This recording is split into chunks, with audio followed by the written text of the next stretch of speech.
Book 22, The Killing of the Wooers. Then Odysseus of many counsels stripped him of his rags and leapt on to the great threshold with his bow and quiver full of arrows, and poured forth all the swift shafts there before his feet, and spake among the wooers. Lo, now is terrible trial ended at last, and now will I know of another mark which never yet has man smitten, if perchance I may hit it and Apollo grant me renown. With that he pointed the bitter arrow at Antinous.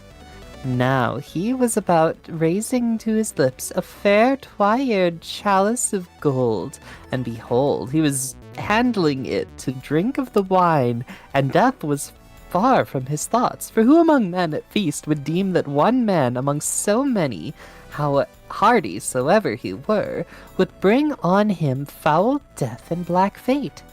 But Odysseus aimed and smote him with the arrow in the throat, and the point passed clean out through his delicate neck, and he fell sidelong at the cup, dropped from his hand as he was smitten, and at once through his nostrils there came up a thick jet of slain man's blood, and quickly he spurned the table from him with his foot, and split the food on the ground, and the bread and the roast flesh were defiled. Then the wooers raised a clamor through the halls when they saw the man fallen, and they leaped from their high seats as men stirred by fear, all through the hall, peering everywhere along the well-builded walls, and nowhere was there a shield or a mighty spear to lay hold on. Then they reviled Odysseus with angry words.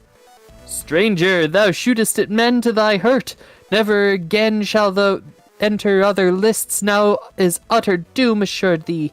Yea, for thou hast slain the man that was far the best of all the noble youths in Ithaca, wherefore vultures shall devour thee here.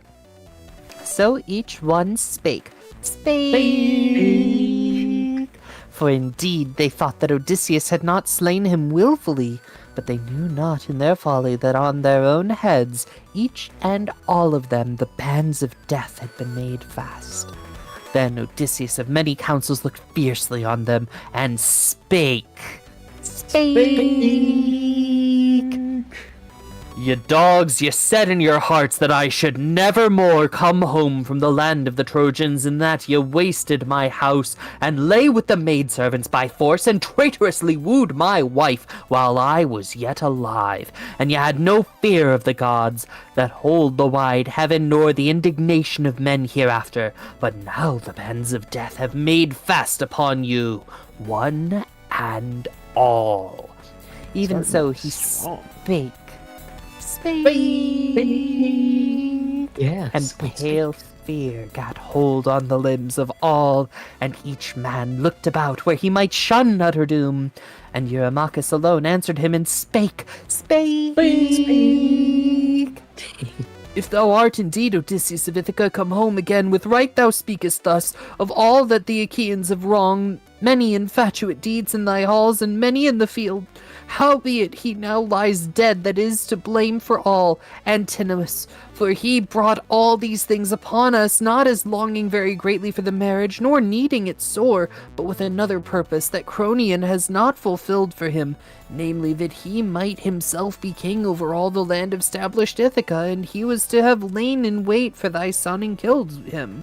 But now he is slain after his deserving, and do thou spare thy people, even thine own, and we will hereafter go about the township and yield thee amends for all that has been eaten and drunken in thy halls, each for himself bringing atonement of 20 oxen worth, and requiting thee in gold and bronze till thy heart is softened, but till then none may blame thee that thou art angry. I have to say, I did not expect him to just, like, bam, Antinous down. Like, right away. That's pretty crazy.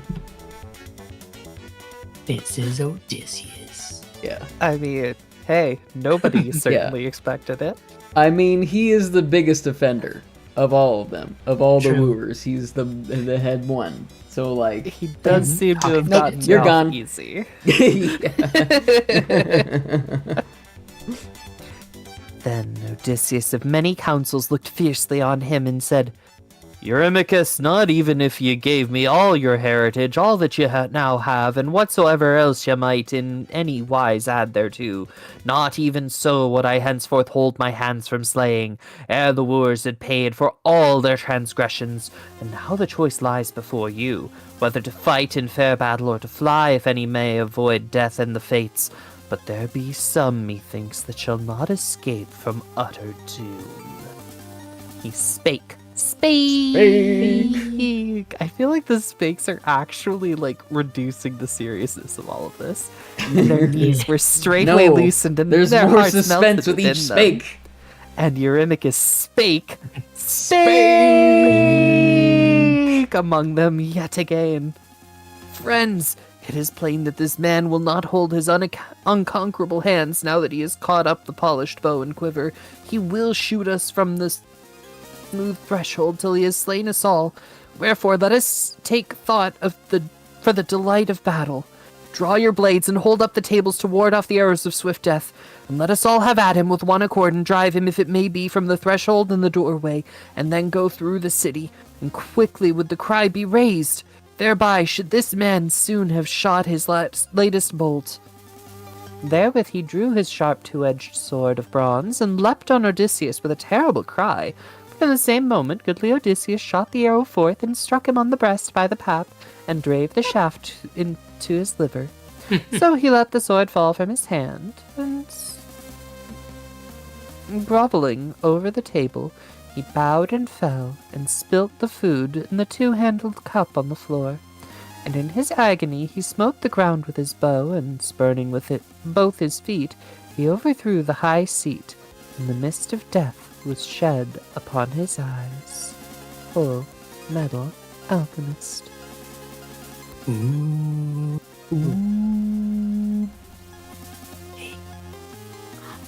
Full Metal Alchemist. Then Amphinomus made at renowned Odysseus, setting straight at him, and drew his sharp sword, and if perchance he might make him give ground from the door.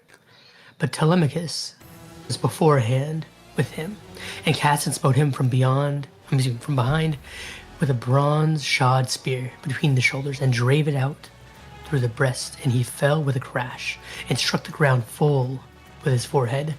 Then Telemachus sprang away, leaving the long spear fixed in Amphinomus, for he greatly dreaded lest one of the Achaeans might run upon him with his blade, and stab him as he drew forth the spear, or smite him with a downstroke of the sword. So he stared and ran, and came quickly to his father, and stood by him and spake. Spake winged words. Spake winged words. Father, lo, now I will bring thee a shield and 2 spears and a helmet of bronze, helmet all of bronze, close fitting on the temples. And when I return, I will arm myself, and likewise give arms to the swineherd and to the nethered yonder. For it is better to be clad in full armor. And Odysseus of many counsels answered him, saying, Run and bring them while I have arrows to defend me, lest they thrust me from the doorway. One man against them all. So he spake.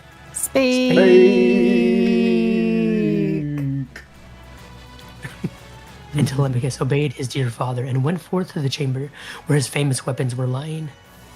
Thence he took out 4 shields and 8 spears and 4 helmets of bronze with thick plumes of horsehair. And he started to bring them, and came quickly to his father. Now he girded the gear of bronze about his own body first. In like manner the 2 thralls did on the goodly armor, and stood beside the wise and crafty Odysseus. Now he, so long as he had arrows to defend him, kept aiming and smote the wooers one by one in his house, and they fell thick one upon another.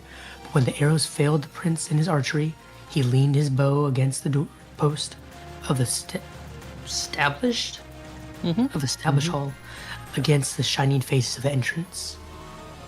As for him, he girded his 4-fold shield about his shoulders, and bound on his mighty head a well-wrought helmet, with horsehair crest, and terribly the plume waved aloft.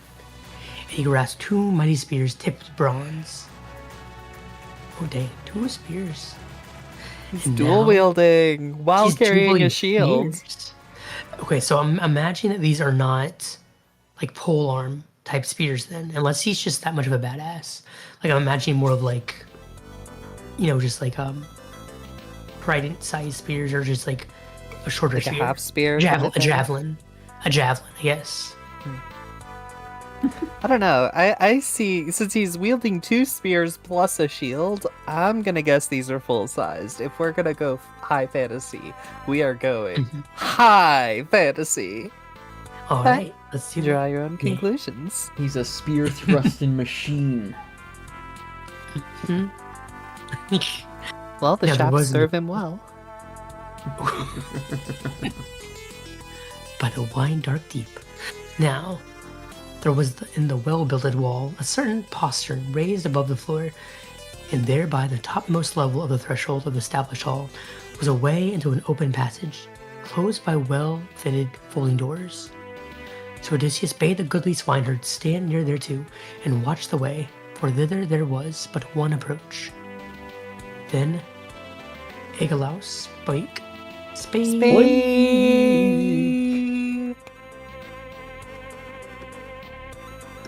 Among them, and declared his word to all. Sorry. Had to make sure the spake came through. Yeah, I had to make sure Okay. the snake came through. Friends, will not some man climb up to the postern and give word to the people, and cry would be raised straightway. So should this man soon have shot his latest bolt. Then Melanthius, the goatherd, answered him, saying, It may in no wise be, Prince. Or is it Agelaus? Is that what it is? Agelaus? Agelaus. Okay. It may in no Agelaus. wise be Prince Agelaus. For the fair gate of the courtyard is terribly nigh, and perilous in the entrance to the passage. And one man, if he were valiant, might keep back a host. But come, let me bring your armor from the inner chamber, that ye may be clad in hauberks. For methinks, within that room and not elsewhere, did Odysseus and his renowned son lay by the arms. Therewith, Melanthius, the goatherd, climbed upon the clerestory of the hall to the inner chambers of Odysseus, whence he took 12 shields and as many spears, and as many helmets of bronze with the thick plumes of horsehair, and he came forth and brought them speedily, and gave them to the wooers. And the knees of Odysseus were loosened, and his heart melted within him when he saw them girding on the armor, and brandishing the long spears in their hands. And great he saw was the adventure. Quickly he spake to Telemachus, winged words, full metal alchemist. You're always spaking full winged words to me. Yeah, Because you're a bird. I'm a bird. And I guess,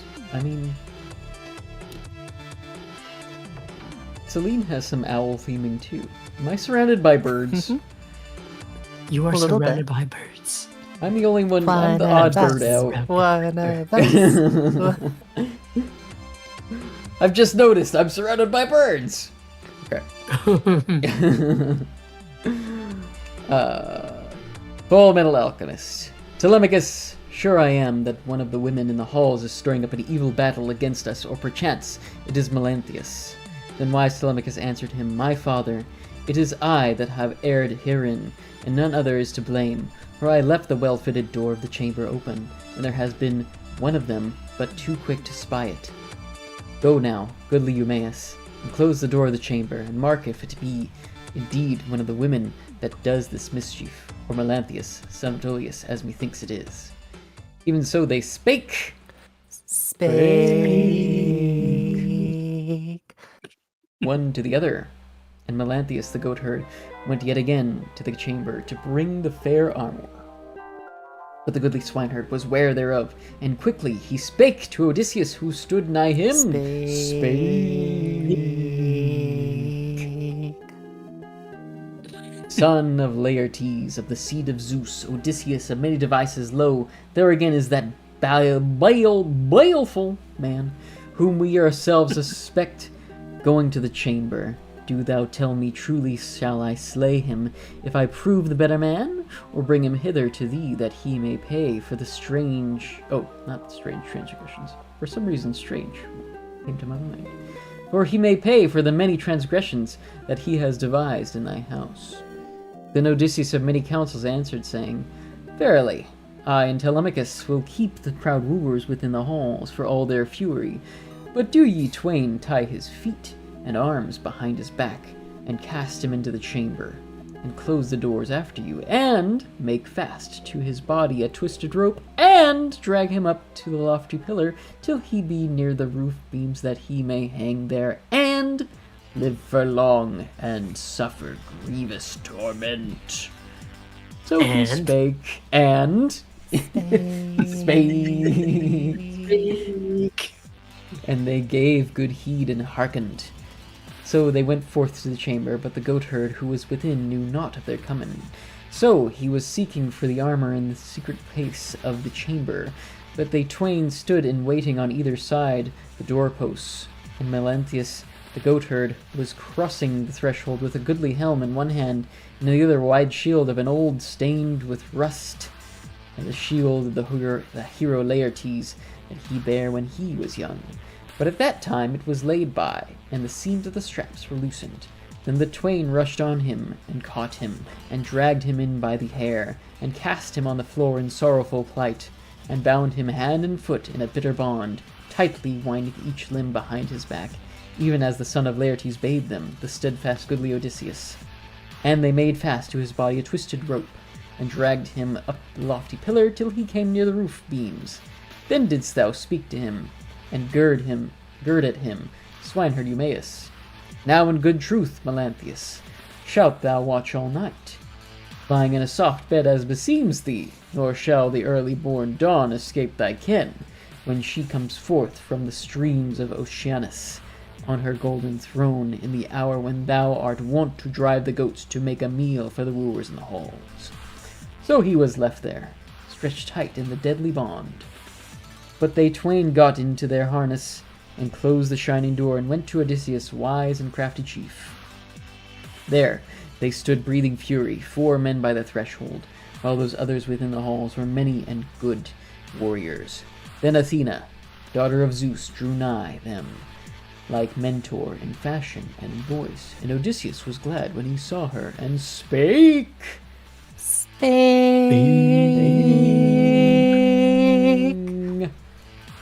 Mentor, ward from us hurt, and remember me thy dear companion, that befriended thee often, and thou art like age with me. So he spake. Deeming the while that it was Athena, summoner of the host. But the wooers on the other side shouted in the halls, and first Agelaus, son of Damastor, rebuked Athena, saying, Mentor, let not the speech of Odysseus beguile thee to fight against the wooers, and to succour him. For methinks that on this wise we shall work our will. When we shall have slain these men, father and son, thereafter shalt thou perish with them. Such deeds thou art set on doing in these halls. Nay, with thine own head shalt thou pay the price. But when with the sword we shall have overcome your violence, we will mingle all thy possessions, all that thou hast at home or in the field, with the wealth of Odysseus, and we will not suffer thy sons nor thy daughters to dwell in the halls, nor thy good wife to gad about in the town of Ithaca. Full Dang! Yeah. They really went, dude, you throw down with them, we're gonna include you in the spoils of war. I have to say, since starting the Odyssey, I feel like I have become a better reader, just in general. I feel like every book we've kind of conquered, I've become a better reader. Do you feel that way, Balchi? Yeah. I do, because I try to like use the same kind of like pacing or just like paying attention to like words I read in the class with the students. Just that way it's not like I sound monotone. I'm trying to work on that. But also just like because there's so many like different like words being thrown at us that we don't use in like regular everyday speech, you know? True. I feel like recognizing the pronunciations of those has been really fun. And like yes. comes more intuitively as you keep going. Anyways, I wanted to say that before we ended, because I know I would have forgotten it at the end. Thank you. Anyways, Full Metal Alchemist.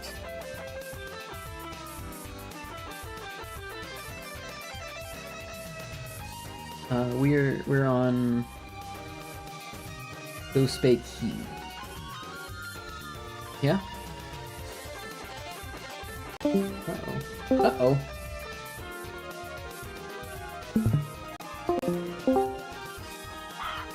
Hello? Oh, hello. Was it me? There you Was it are. me? I was wondering why none of you were responding to me. Wow. Okay. Okay. No, I I heard you was say, wondering like, too. I heard you I say was like, congratulations, and then like, yeah, congratulations, and then I think you dipped. Silence. Wow. Okay. Okay. Yeah. Anyways. no. okay. Did you get to the end of the page? No, but I noticed that you didn't join in on the spake, and I was like, wait, what is this? Okay. No way they're missing a spake while I'm in the middle of holding this note. What's going on? I'm not making a fool of myself. So, yeah. Okay. So spake he. And Athena was mightily angered at heart, and chid Odysseus in wrathful words. Odysseus, thou hast no more steadfast might nor any prowess as when for 9 whole years continually thou didst battle with the Trojans for high-born Helen of the white arms, and many men thou slewest in terrible warfare, and by thy device the wide-arrayed city of Priam was taken. How then, now that thou art come by thy house and thine own possessions, dost thou bewail thee, and art of feeble courage to stand before the wooers? Nay, come hither, friend, and stand by me, and I will show thee a thing, that thou mayest know what manner of man is Mentor, son of Alchemist, to repay good deeds in the ranks of foemen. She spake, and gave him not yet clear victory in full, but still for a while made trial of the might and prowess of Odysseus and his renowned son. As for her, she flew up into the roof timber of the murky hall in such fashion as the swallow flies, and there sat down. Now Agelaus, son of Damastor, urged on the wooers, and likewise Eurynomus and Amphimedon and Demoptolemus and Pisandrus, son of Polyctor, and wise Polybus, for these were in valiancy far the best men of the wooers that still lived and fought for their lives, for the rest had fallen already beneath the bow and the thick rain of arrows. Then Agelaus spake among them, and made known his word to all. Friends, now at last will this man hold his unconquerable hands. Lo, now hast Mentor fled him and spoken but vain boasts, and these remain alone at the entrance of the doors.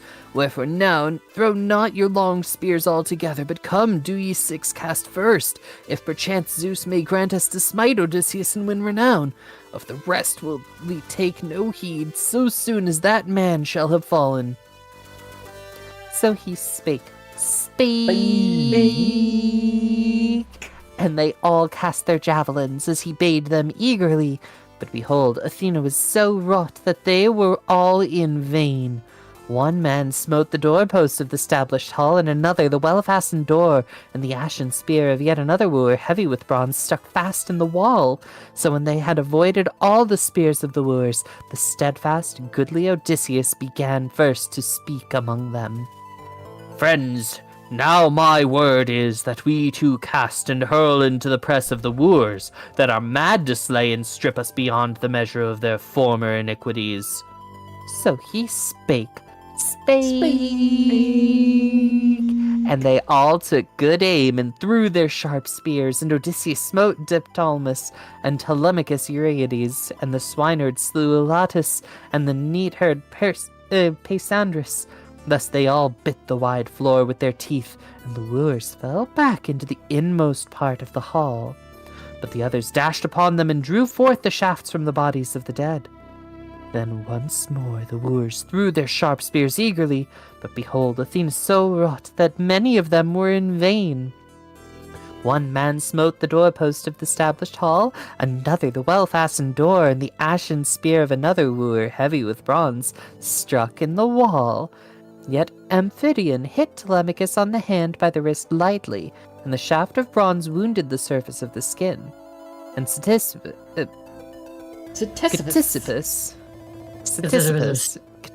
grazed the shoulder of Eumaeus with a long spear, high above the shield. The spear flew over and fell to the ground. Then again Odysseus, the wise and crafty, he and his men cast their swift spears into the press of the wooers, and now once more Odysseus, waster of cities, smote Eurydamas and Telemachus Amphimedon, and the swineherd slew Polybus, and last the neatherd struck Ctesippus in the breast, and boasted over him, saying, "O son of Polytherses, thou lover of jeering, never give place at all to folly to speak so big, but leave thy case to the gods, since in truth they are far mightier than thou. This gift is thy recompense for the oxfoot that thou gavest of late to the divine Odysseus when he went begging through the house." So spake the keeper of the shambling kine. Next, Odysseus wounded the son of Damastor in close fight with his long spear, and Telemachus wounded Lycurgus, son of Eunor, right in the flank with his lance, and drave the bronze point clean through, that he fell prone and struck the ground full with his forehead. Then Athene held up her destroying aegis on the high from the roof, and the mines were scared, and they fled through the hall like a drove of kine that is flitting gadfly falls upon the scatters, hither and thither in the springtime, when the long days begin. But the others set on like vultures with crooked jaws and curved beak that come forth from the mountains and dash upon smaller birds, and these scour low in the plain, stooping in terror from the clouds, while the vultures pounce on them and slay them, and there is no help nor way to flight, and men are glad at the sport. Even so did the company of Odysseus set upon the wooers and smite them left and right through the hall, and there rose a hideous moaning as their heads were smitten, and the floor all ran with blood. Full Metal Alchemist. Good transition. Full Metal Alchemist. Now, the Odys took hold of the knees of Odysseus eagerly and besought him and spake. Winged words. Winged words. I entreat thee by thy knees, Odysseus, and do thou show mercy on me and have pity, for never yet, I say, have I wronged a maiden in thy halls by froward word or deed. Nay, I bid the other wooers refrain. Whoso of them wrought this, but they hearkened not unto me to keep their hands from evil. Wherefore they have met a shameful death through their own infatuate deeds. Yet I, the soothsayer among them, that have wrought no evil, shall fall even as they, for no grace abides for good deeds done. Is that no good deed goes unpunished? Yeah, basically. And Odysseus of many counsels looked askance at him and said, If indeed thou dost avow thee to be the soothsayer of these men, then thou art like to have often prayed in the halls that the issue of a glad return might be far from me, and that my dear wife should follow thee and bear thee children. Wherefore thou shalt not escape the bitterness of death. Therewith he caught up a sword in his strong hand that lay where Agelaus had let it fall to the ground when he was slain, and drave it clean through his neck. Ooh. As yet spake.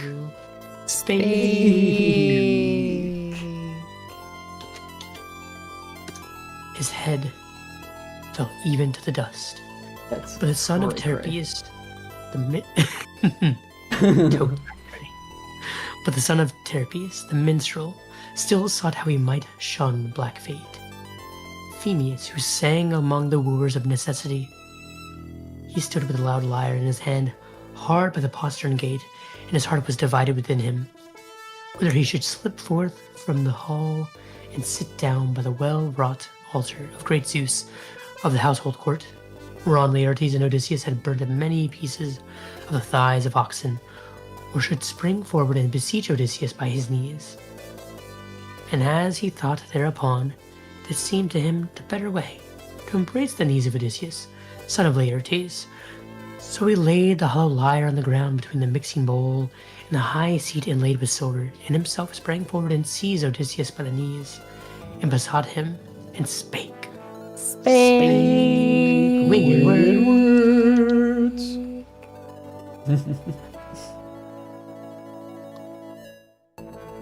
I entreat thee by thy knees, Odysseus, and do thou show mercy on me and have pity.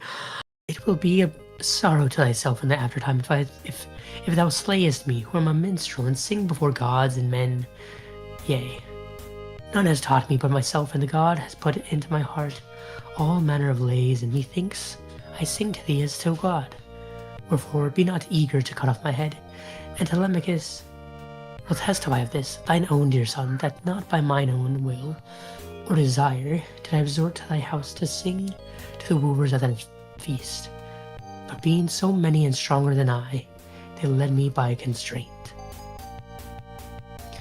So he spake. Spake.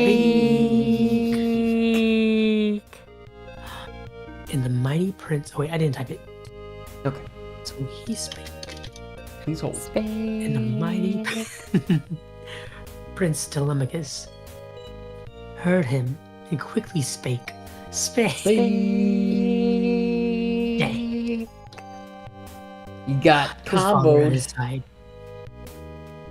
Double spake. Yep. Hold thy hand and wound not this blameless man with the sword, and let us save also the henchman Medon that ever had charge of me in our house when I was a child, and let perchance Philotius or the swineherd have already slain him, or he hath met thee in thy raging through the house.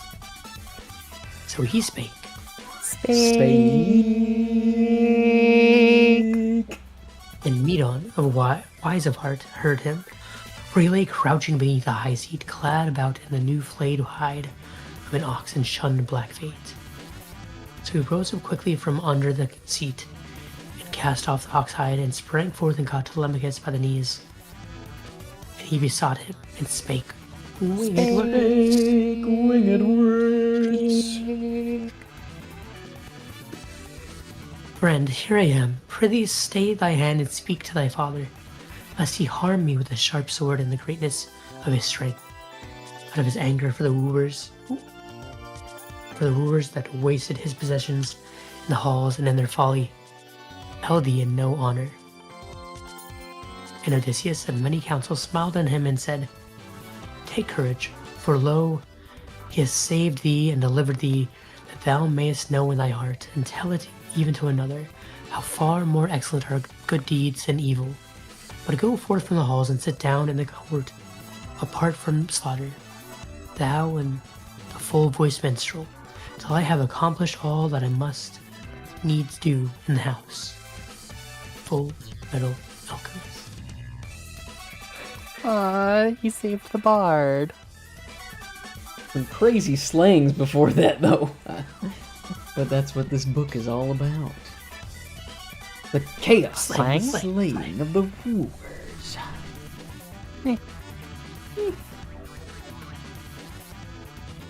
Full Metal Alchemist. Therewith, the two went forth and gat them from the hall. So they sat down by the altar of great Zeus, peering about on every side, still expecting death.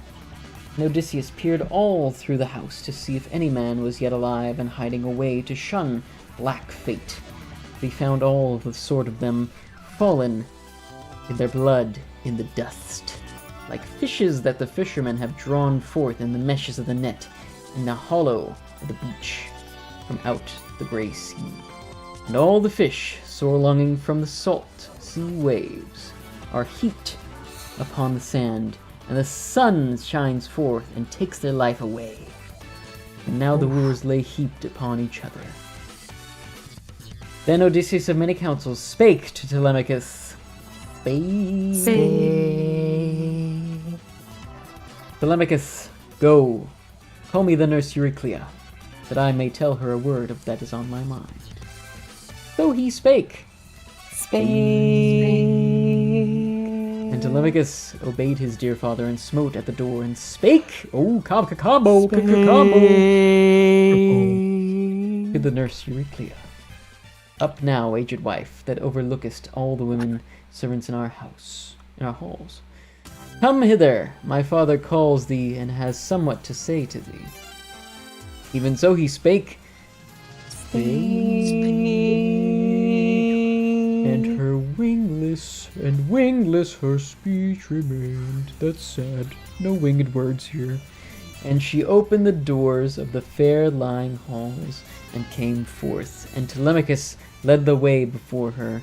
So she found Odysseus among the bodies of the dead, stained with the blood and soil of battle, like a lion that has eaten of an ox of the homestead, and goes on his way, and all his breast and his cheeks on either side are flecked with blood, and he is terrible to behold. Even so was Odysseus stained, both hands and feet. Now the nurse, when she saw the bodies of the dead and the great gore of blood, made ready to cry aloud for joy, beholding, for some reason the page didn't turn, for joy, beholding so great an adventure. But Odysseus checked and held her in her eagerness, and uttering his voice, spake to her winged words.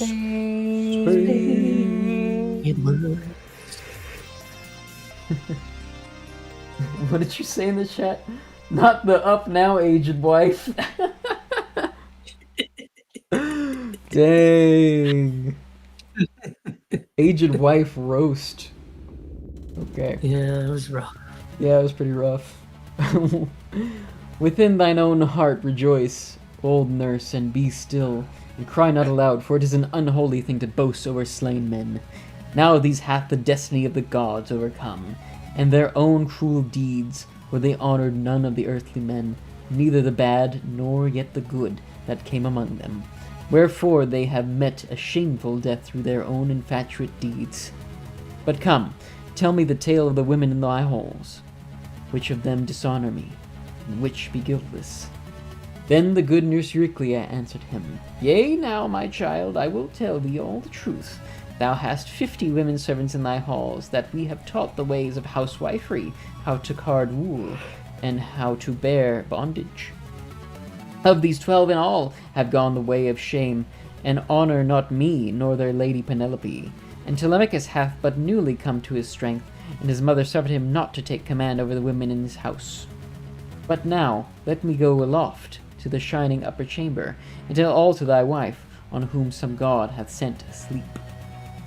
And Odysseus of many counsels answered, saying, Wake her not yet, but bid the women come hither, who in time past behaved themselves unseemly. So he spake. And the old wife passed through the hall to tell the women to hasten their coming.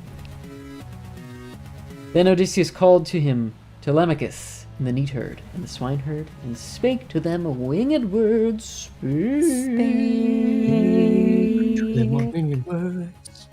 Begin ye now to carry out the dead, and bid the women help you, and thereafter cleanse the fair high seats and the tables with water and porous sponges. And when ye have set all the house in order, lead the maidens without the established hall, between the vaulted room and the goodly fence of the court, and there slay them with your long blades, till they shall have all given up the ghost, and forgotten the love that of old that they had at the bidding of the wooers in secret dalliance. Dalliance? Dalliance. Dalliance? Like dilly-dally? Is that what it is? Oh, you've engaged in some dalliance or other. I suppose so. Yep. Even so, he spake. And the women came all in a crowd together, making a terrible lament and shedding big tears. So first they carried forth the bodies of the slain, and set them beneath the gallery of the fenced court, and propped them one on another. And Odysseus himself hasted the women and directed them, and they carried forth the dead perforce. This is cruel. Thereafter they cleansed the fair high seats and the tables with water and porous sponges, and Telemachus and the neatherd and the swineherd scraped with spades the floor of the well-builded house. God, such suspense for this execution. And behold, the maidens carried all forth and laid it without the doors. Now when they had made an end of setting the hall in order, they led the maidens forth from the established hall and drove them up in a narrow space between the vaulted room and the goodly fence of the court, whence none might avoid. And wise Telemachus began to speak to his fellows, saying, God forbid that I should take these women's lives by a clean death, these that have poor dishonored on my head and on my mother, and have lain with the wooers. With that word he tied the cable of a dark proud ship to a great pillar and flung it round the vaulted room, and fastened it aloft that none might touch the ground with her feet. And even as with thrushes long of wing, or doves fall into a net that is set in a thicket, as they seek to their roosting place, and a loathly bed harbors them, even so the women held their heads all in a row, and about all their necks nooses were cast, that they might die by the most pitiful death. And they ride with their feet for a little space, but for no long while. Ooh, I'm gonna Full Metal Alchemist that. Sure. I can hang with them. Full Metal Alchemist. Then they let out Melanthius through the doorway in the court and cut off his nostrils and his ears with the pitiless sword, and drew forth his vitals for the dogs to devour raw, and cut off his hands and feet in their cruel anger. Thereafter they washed their hands and feet and went into the house to Odysseus, and all the adventure was over. So Odysseus called to the good nurse Eurycleia. Bring sulphur, old nurse. It cleanses all pollution, and bring me fire, that I may purify the house with sulphur, and do thou bid Penelope come here with her handmaidens, and tell all the women to hasten to the hall. Then the good nurse Eurycleia made answer, Yea, my child, herein thou hast spoken aright.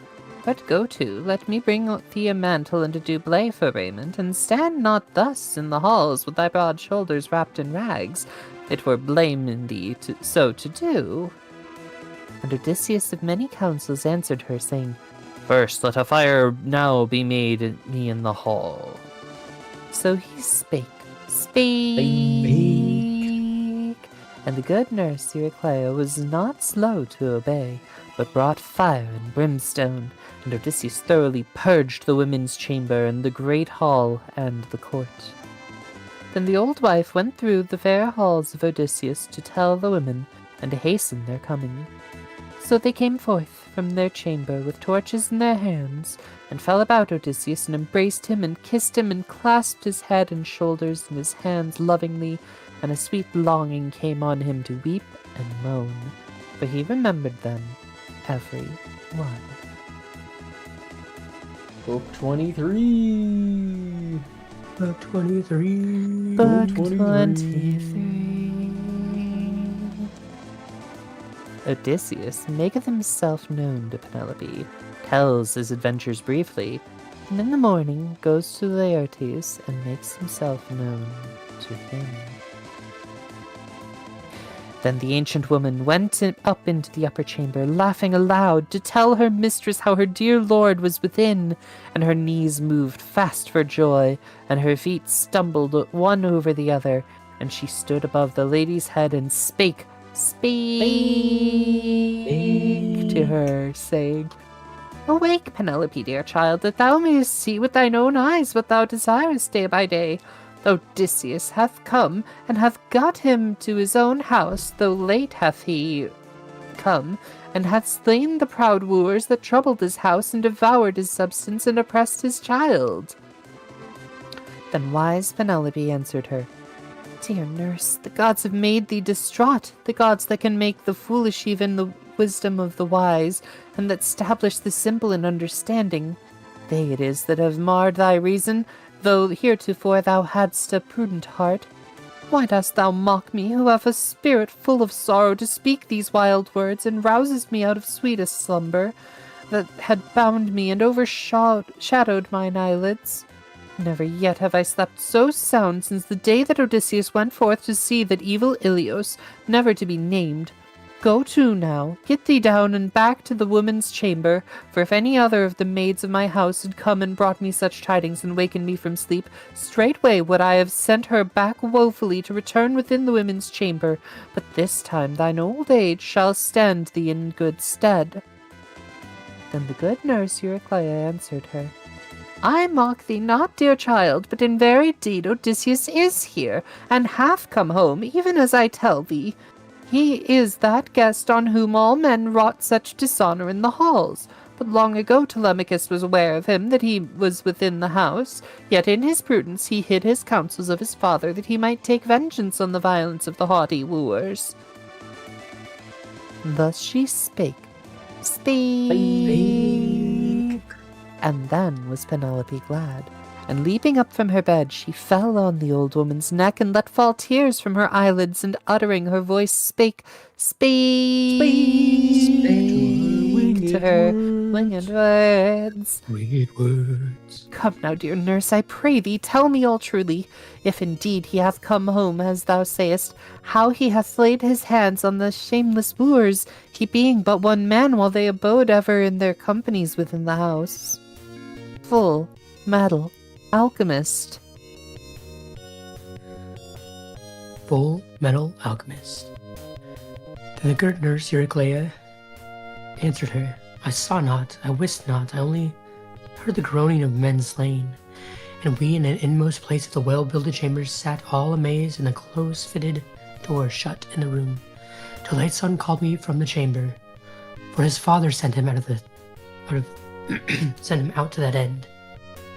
Then I found Odysseus standing among the slain, who around him stretched on the hard floor, lay one upon the other.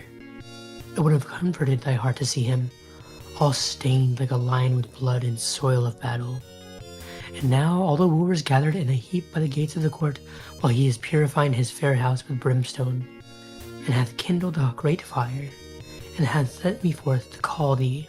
So come with me, that ye may be both enter into your heart's delight.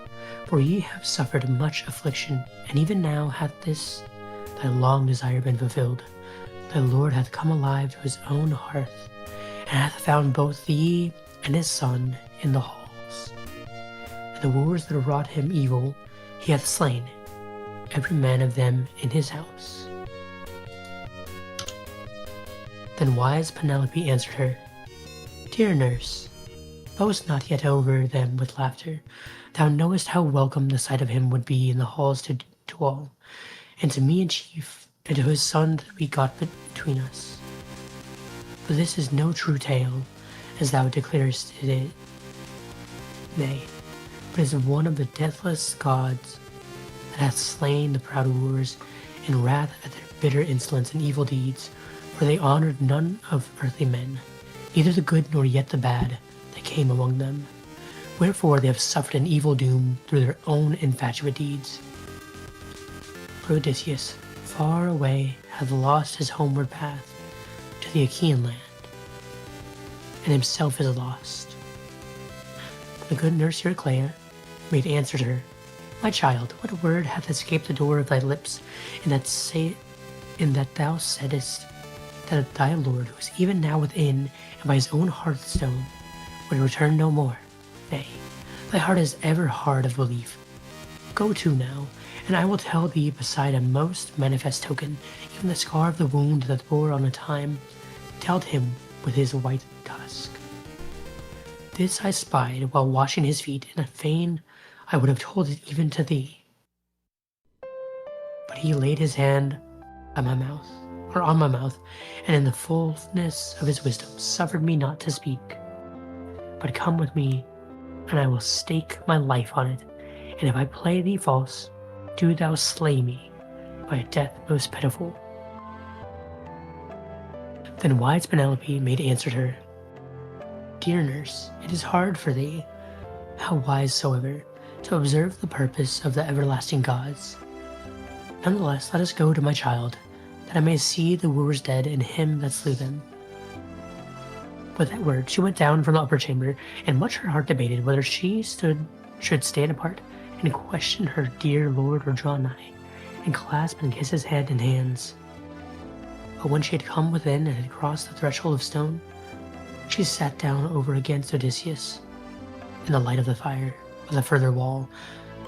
Now he was sitting by the tall pillar, looking down and waiting to know if perchance his noble wife would speak to him when her eyes beheld him. But she sat long in silence, and amazement came upon her soul, and now she would look upon him steadfastly with her eyes, and now again she would know him not, and again she knew him not, for that he was clad in vile raiment. And Telemachus rebuked her, and spake, and hailed her. Mother mine, ill mother of an ungentle heart, why turnest thou thus away from my father, and dost not sit by him, and question him, and ask him all? No other woman in the world would harden her heart to stand thus aloof from her lord, who after much travail and sore had come to her in the 20th year in his own country. But thy heart is even harder than stone.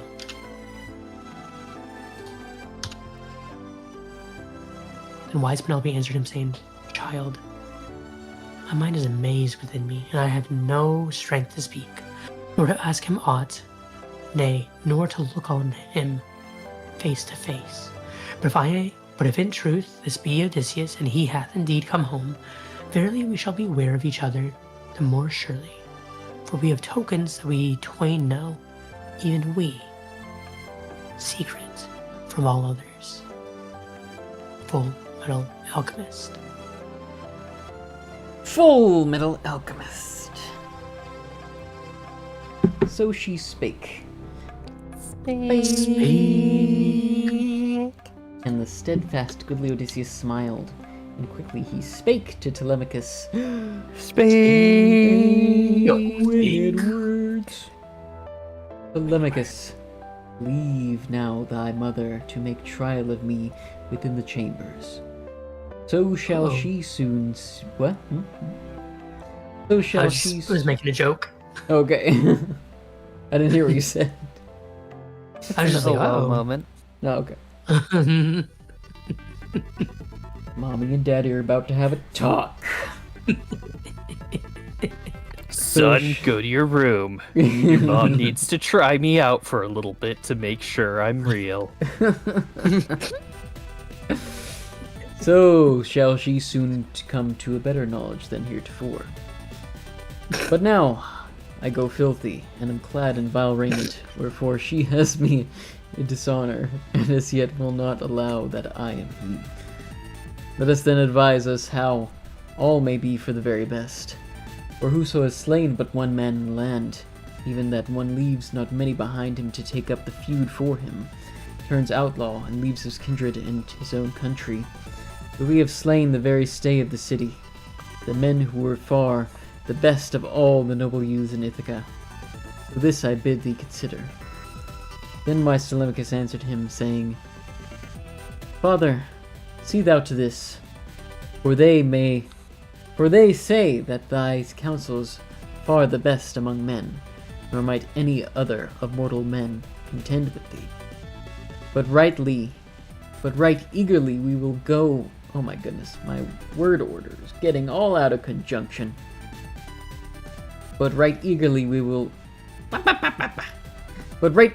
we go with thee now, and I think we shall not lack prowess so far as might is ours.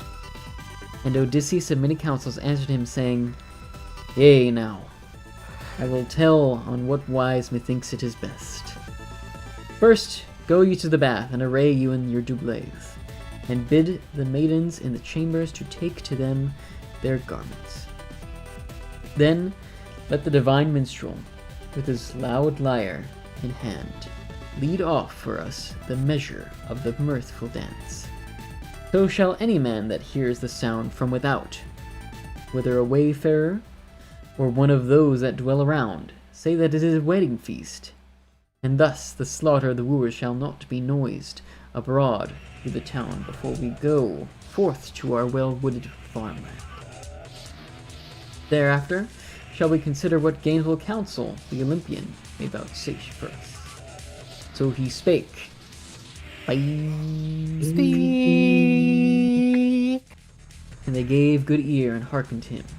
So first they went to the bath, and arrayed them in doublees, and the women were apparelled, and the divine minstrel took the hollowed harp, and aroused in them the desire of sweet song and of the happy dance. This is my happy dance. Then the great hall rang round them with the sound of the feet of dancing men and of fair girdled women, and whoso heard it from without would say, "Surely someone has wedded the queen of the many wooers." Heart of heart was she, nor had she courage to keep the great house of her wedded lord continually till his coming. Exclamation point dance. Well, we can dance if we want to. We can leave our friends behind. No, I like our friends. We should keep them. Okay, even so, men spake. Speak. And knew not how these things were ordained.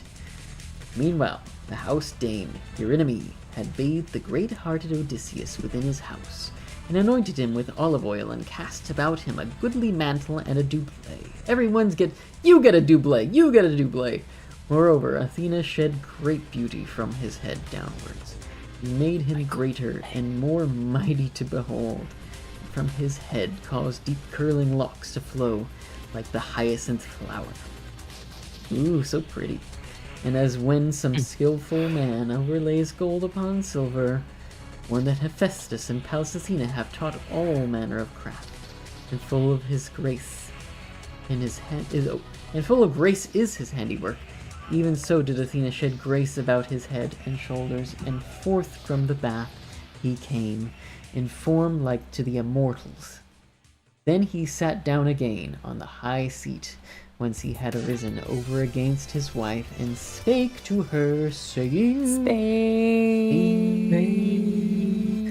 You are saying. Strange lady. Wait, oops. What? What's a oops? I wouldn't speak. Oh. Strange lady, surely to thee above all womankind in the Olympians have given a heart that cannot be softened. I'm turning into Worf now from Star Trek. No other woman in the world would harden her heart to stand thus aloof from her husband, who after much travail and sore had come to her in the 20th year to his own country. Nay, come nurse, strew a bed for me to lie all alone, for assuredly her spirit within her is as iron. Then wise Penelope answered him again, Strange man, I have no proud thoughts, nor do I think scorn of thee, nor am I too greatly astonied. Astonied? I like that. But I know right well what manner of man thou wert, when thou wentest forth out of Ithaca on the long-oared galley. But come, Euryclea, spread for him the good bedstead outside the established bridal chamber that he built himself. Hither bring ye forth the good bedstead, and cast bedding thereon, even fleeces and rugs and shining blankets. So she spake, and made trial of her lord, but Odysseus in sore displeasure spake, combo, to his true wife, saying, Verily, a bitter word is this, lady, that thou hast spoken. Who has set my bed other? Hard it would be for one, how skilled soever, unless a god were to come that might easily set in another place. So he would. But of men there is none living, howsoever strong in his youth, that could lightly upheave it. For a great token is wrought in the fashioning of the bed, and it was I that had made it, and none other. There was growing a bush of olive, long of leaf, and most goodly of growth, within the inner court, and the stem as large as a pillar. Round about this I built the chamber, till I had finished it, with stones close set, and I roofed over it well, and added thereto compacted doors fitting well. Next, I sheared off all the light wood of long leaved olive, and rough-hewed the trunk upwards from the root, and smoothed it around with the Ads. ads. We all love ads, don't we? The ads. Well and skillfully, and made straight the line thereto, and so fashioned it into the bed spot, and I bored it all with auger. Beginning from this bedpost, I wrought at the bedstead till I had finished it, and made it fair with inlaid work of gold, and of silver, and of ivory. And I made fast therein a bright purple band of oxhide. Even so I declared to thee this token, and I know not, lady, if the bedstead be yet fast in this place, or if some man has cut away the stem of the olive tree and set the bedstead otherwhere. So he spake, and at once her knees were loosened, and her heart had melted within her, as she knew sure the tokens that Odysseus showed her. Then she fell a-weeping, and ran straight toward him, and cast her hands about his neck, and kissed his head, and spake. A gentle spake, saying, Be not angry with me, Odysseus, for thou wert ever at the other times the wisest of men. It is the gods that gave us sorrow, the gods who begrudged us that we should abide together, and have joy of our youth, and come to the threshold of old age. So now, be not wroth with me hereat, nor full of metal alchemist indignation, because of that first. When I saw thee, I did not welcome thee straight away. Wouldn't that be crazy if we just, like, picked it up, like, right there? I mean, I was tempted to, but you then kept going, Yeah, so I I was know. like, I really shouldn't step on them. It's tempting, but Maybe on some other read through that would be fun. We could do that. another time. We could do like a speed read, like one night of something like a novella. It'd be kind of fun. Or like a short story.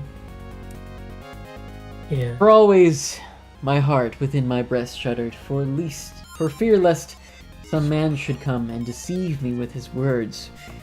For many they be that devise gainful schemes and evil. Nay, even Argive Helen, daughter of Zeus, would not have lain with a stranger and taken him for a lover had she known that the warlike sons of the Achaeans would bring her home again to her own dear country.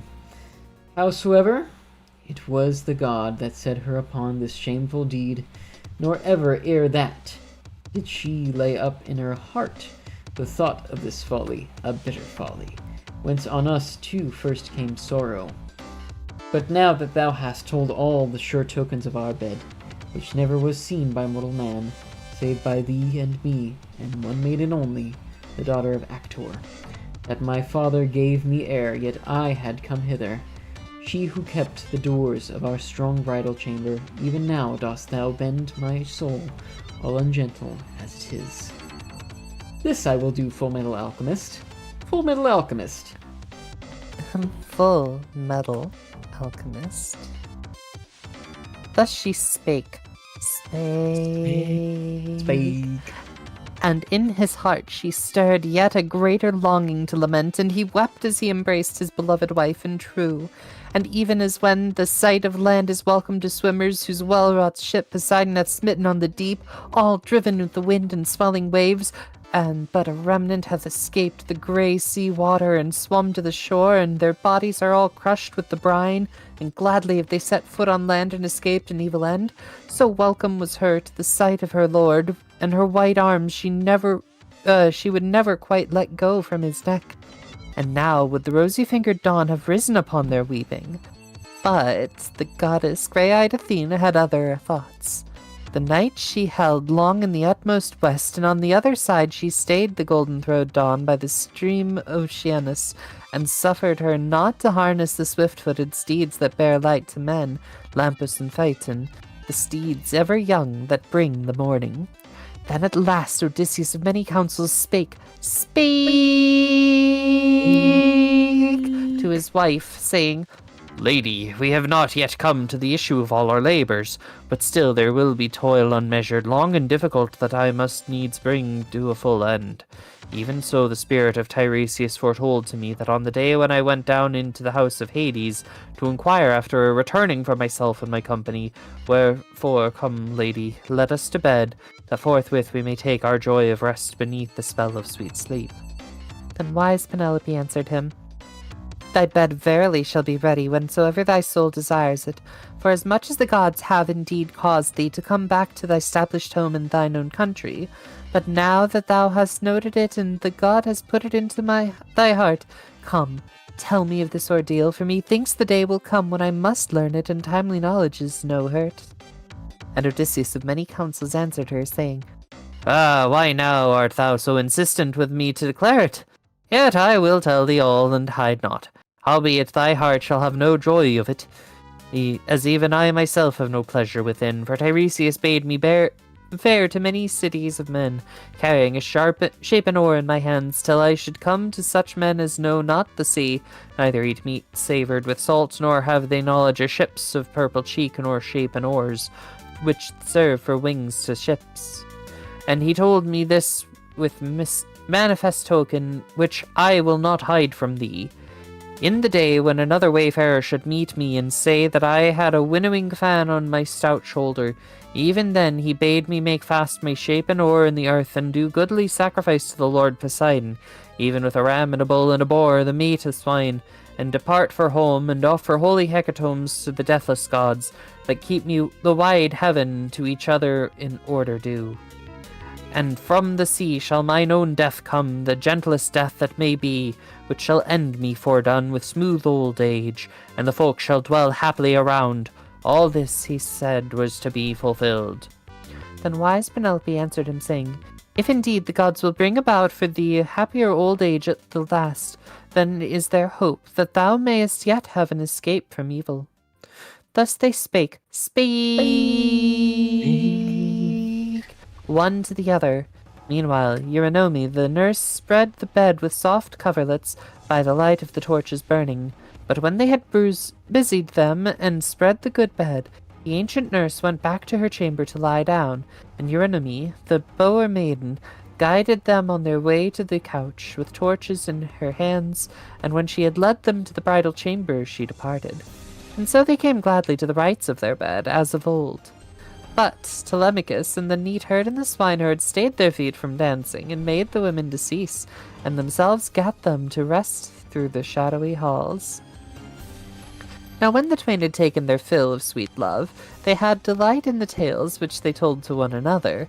The fair lady spoke of all that she had endured in the halls in the sight of the ruinous throng of wooers, who for her sake slew many cattle, kine, and goodly sheep, and many a cask of wine was broached. And in turn Odysseus of the seed of Zeus recounted all the griefs he had wrought on men, and all his own travail and sorrow, and she was delighted with the story, and sweet sleep fell not upon her eyelids till the tale was ended. He began by setting forth how he overcame the Cicones, and next arranged at the rich land of the Lotus Eaters, and all that the Cyclops wrought, and the price he got from him for the good companions that he devoured and showed no pity.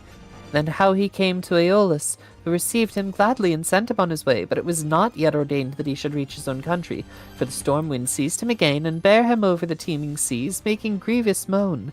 Next how he came to Telephus of the Laestrygonians, who brake his ships and slew all his goodly grieved companions, and Odysseus only escaped with his black ship. Then he told all the wiles and many contrivances of Circe, and how she, in a benched ship, he fared to the dank house of Hades, to seek the soul of Theban Tiresias. There he beheld all those that had been his companions, and his mother who bore him and nurtured him, while yet he was a little one. Then how he heard the song of the full-voiced sirens, and came to the rocks wandering, and had terrible Charybdis and Scylla, that never yet have men avoided scatheless. Next he told how his company slew the kine of Helios, and how Zeus, that thunders on high, smote the swift ship with the flaming bolt, and the good crew perished altogether, and he alone escaped from evil fates, and how he came to the isle Ogygia, and the nymph Calypso, who kept him there in her hollow caves, longing to have him for her lord, and nurtured him, and said she would make him never know death or age all his days, yet she never won his heart within his breast. Next, how with great toil he came to the Phaeacians, who gave him all worship heartily as to a god, and sent him with a ship to his own dear country with gifts of bronze and gold and raiment in plenty. This was the last word of the tale, when sweet sleep came speedily upon him, sleep that loosens the limbs of men, unknitting the cares of his soul. He's so Then the tired. goddess. You blame him? No, really. Yeah. Then It's the goddess. understandable. Is it? I mean, it's a lot. It's a mouthful, but you really that tired? 20 years tired. Let me tell you about 20 years tired. I'll see you're 20 and raise you 30. Then the goddess, grey-eyed Athena, turns to new thoughts. When she deemed that Odysseus had taken his fill in sleep, straightway she aroused from Oceanus the gold-throned dawn to bear light to men. Then Odysseus gat him from his soft bed and laid his charge on his wife, saying, Lady, already have we had enough of labours, and thou in weeping here and longing for the troublous return, while Zeus and the other gods bound me fast in pain, despite my yearning after home away from mine own country. But now that we both have come to the bed of our desire, take thou thought for the care of my health within these walls. But as for the sheep that the proud wooers have slain, I myself will lift many more as spoil, and others the Achaeans will give, till they fill all my folds. But now, behold, I go to the well-wooded farmland to see my good father, who for love of me has been in sorrow continually. And this charge I lay on thee, lady, too wise though thou art to need it. Quickly will the bruit go forth with the rising sun, the bruit concerning the wooers whom I slew in the halls. Wherefore send with the women thy handmaids into the upper chamber, and sit there and look on no man, nor ask any question. Therewith he girded on his shoulders goodly armour, and roused Telemachus, and the neatherd and the swineherd, and bade them all take weapons of war in their hands. So they were not disobedient to his word, but clad themselves in mail, and opened the doors, and went forth, and Odysseus led the way.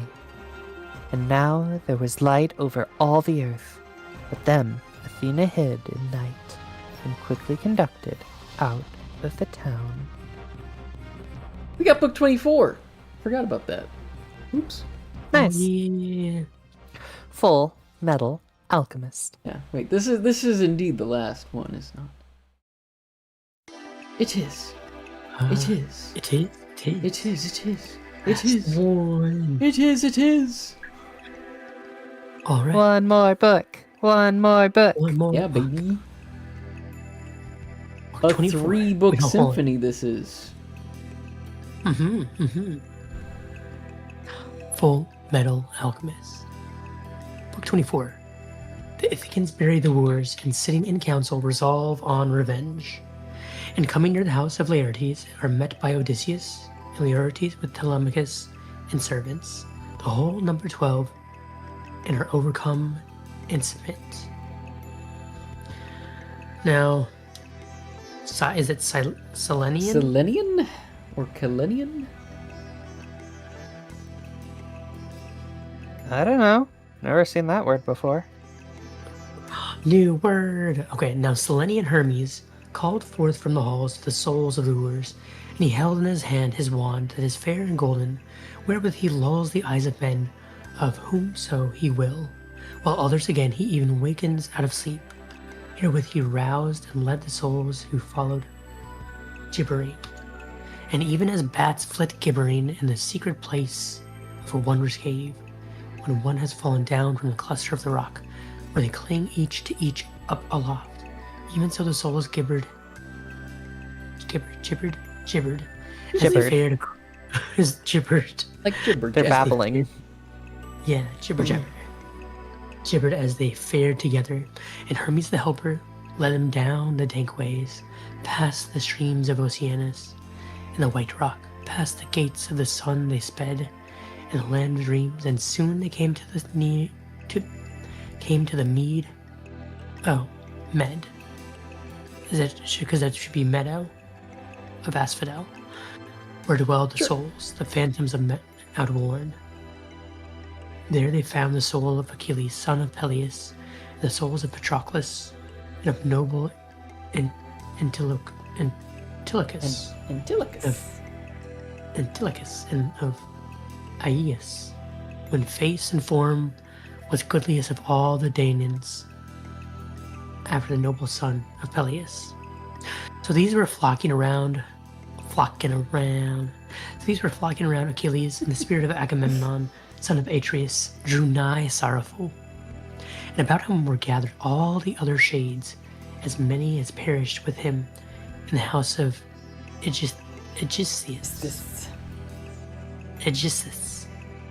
and met their doom. Now the soul of son of Peleus spake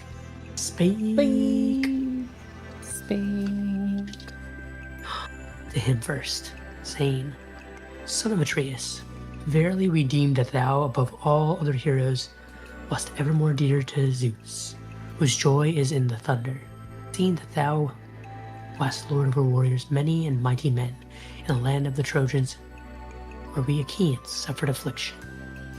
But lo, thee too was deadly doomed to visit early, the doom that none avoids of all men born.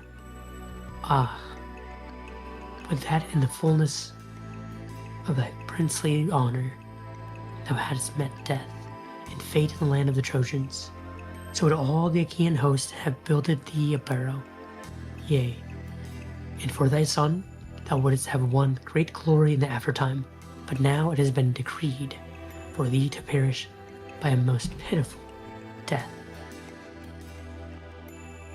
And the soul of the son of Atreus answered and spake, Speak.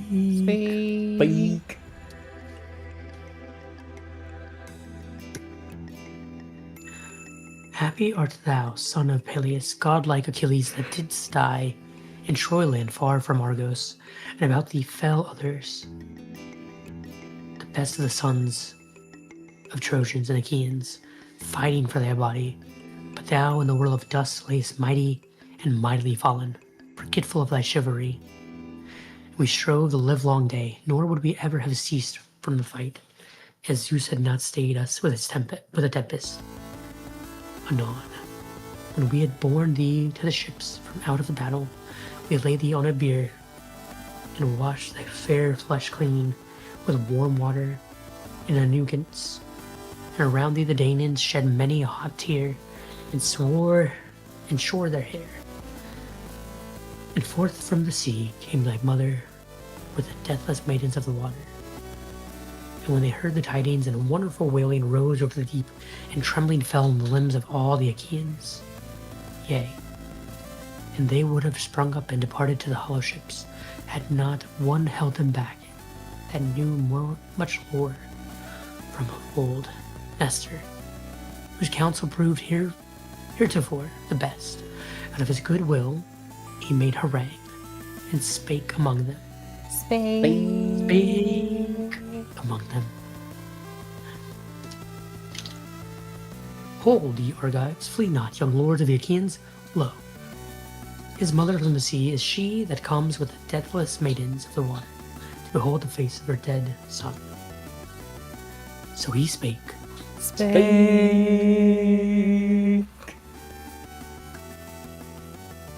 And the high-hearted Achaeans ceased from their flight. Then round thee stood the daughters of the Ancient One of the Sea, holding a pitiful lament, and they clad thee about in raiment incorruptible. And all the 9 muses, one to the other, replying with sweet voices, began the dirge. There thou wouldst not seen an Argive but wept.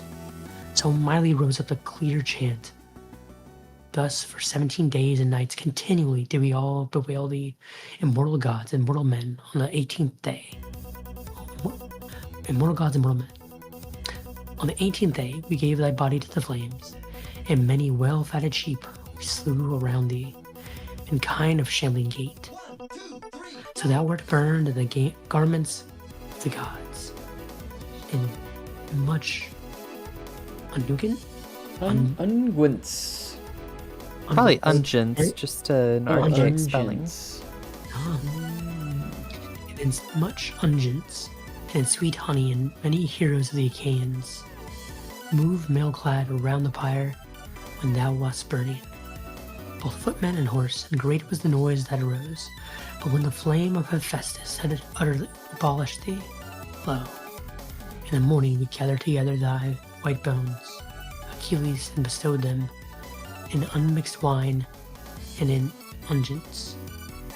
Thy mother gave a twy-handled golden urn, and said that it was a gift of Dionysus, and the workmanship of renowned Hephaestus. Therein lie thy white bones, great Achilles, and mingled therewith the bones of Patroclus, son of Menoetius,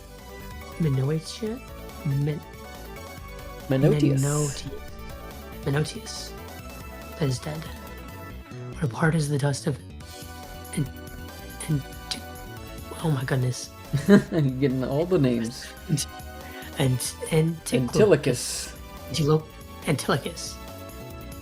whom thou didst honor above all thy other companions, after Patroclus that was dead. Then over them did we pile a great goodly tomb, we the holy host of Argive warriors, high on a jutting headland over a wide Hellespont, that it might be far seen from off the sea by men that are now, and by those that shall be hereafter.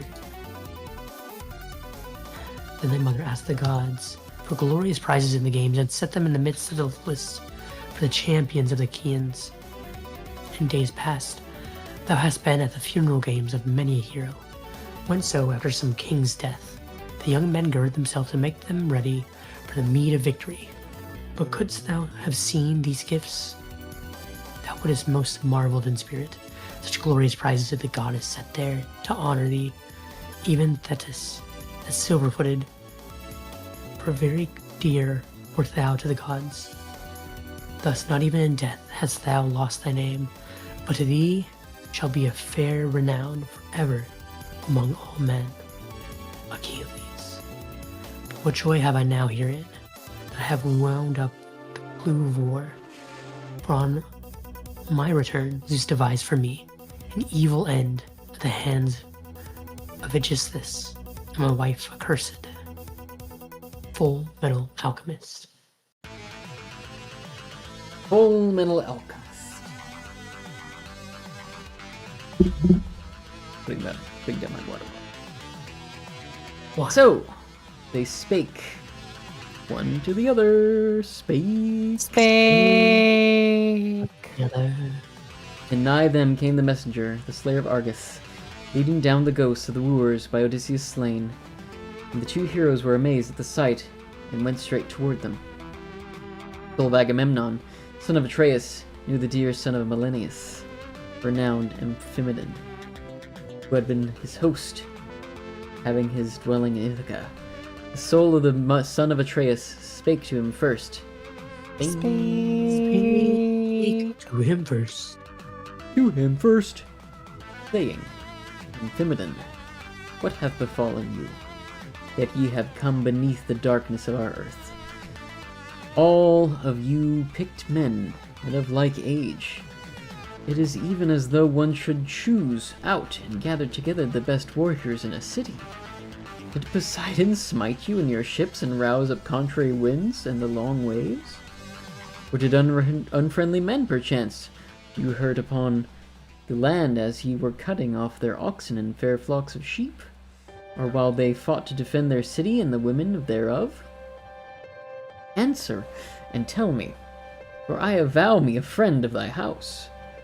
Rememberest thou not the day when I came to your house in Ithaca with godlike Menelaus, to urge Odysseus to follow with me to Ilios on the decked ships, and it was a full mouth ere we had sailed all across the wide sea, for scarce could we win to our cause Odysseus, waster of cities. Excuse me. Then the ghost of Amphimedon answered him, and spake.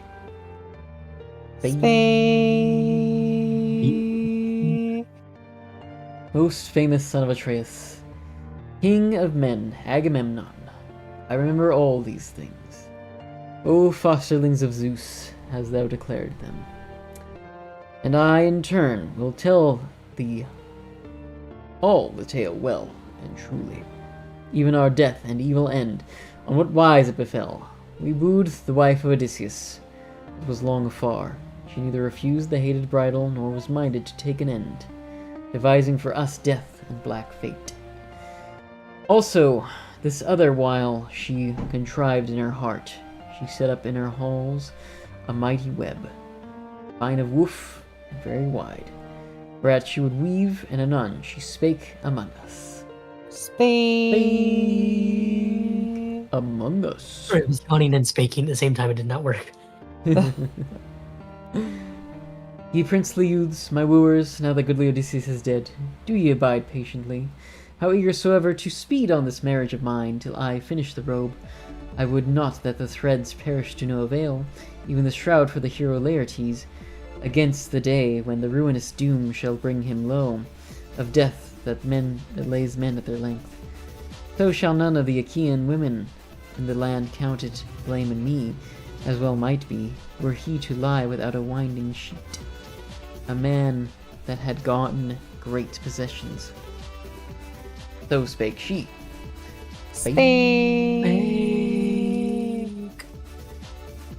And our high hearts consented thereto.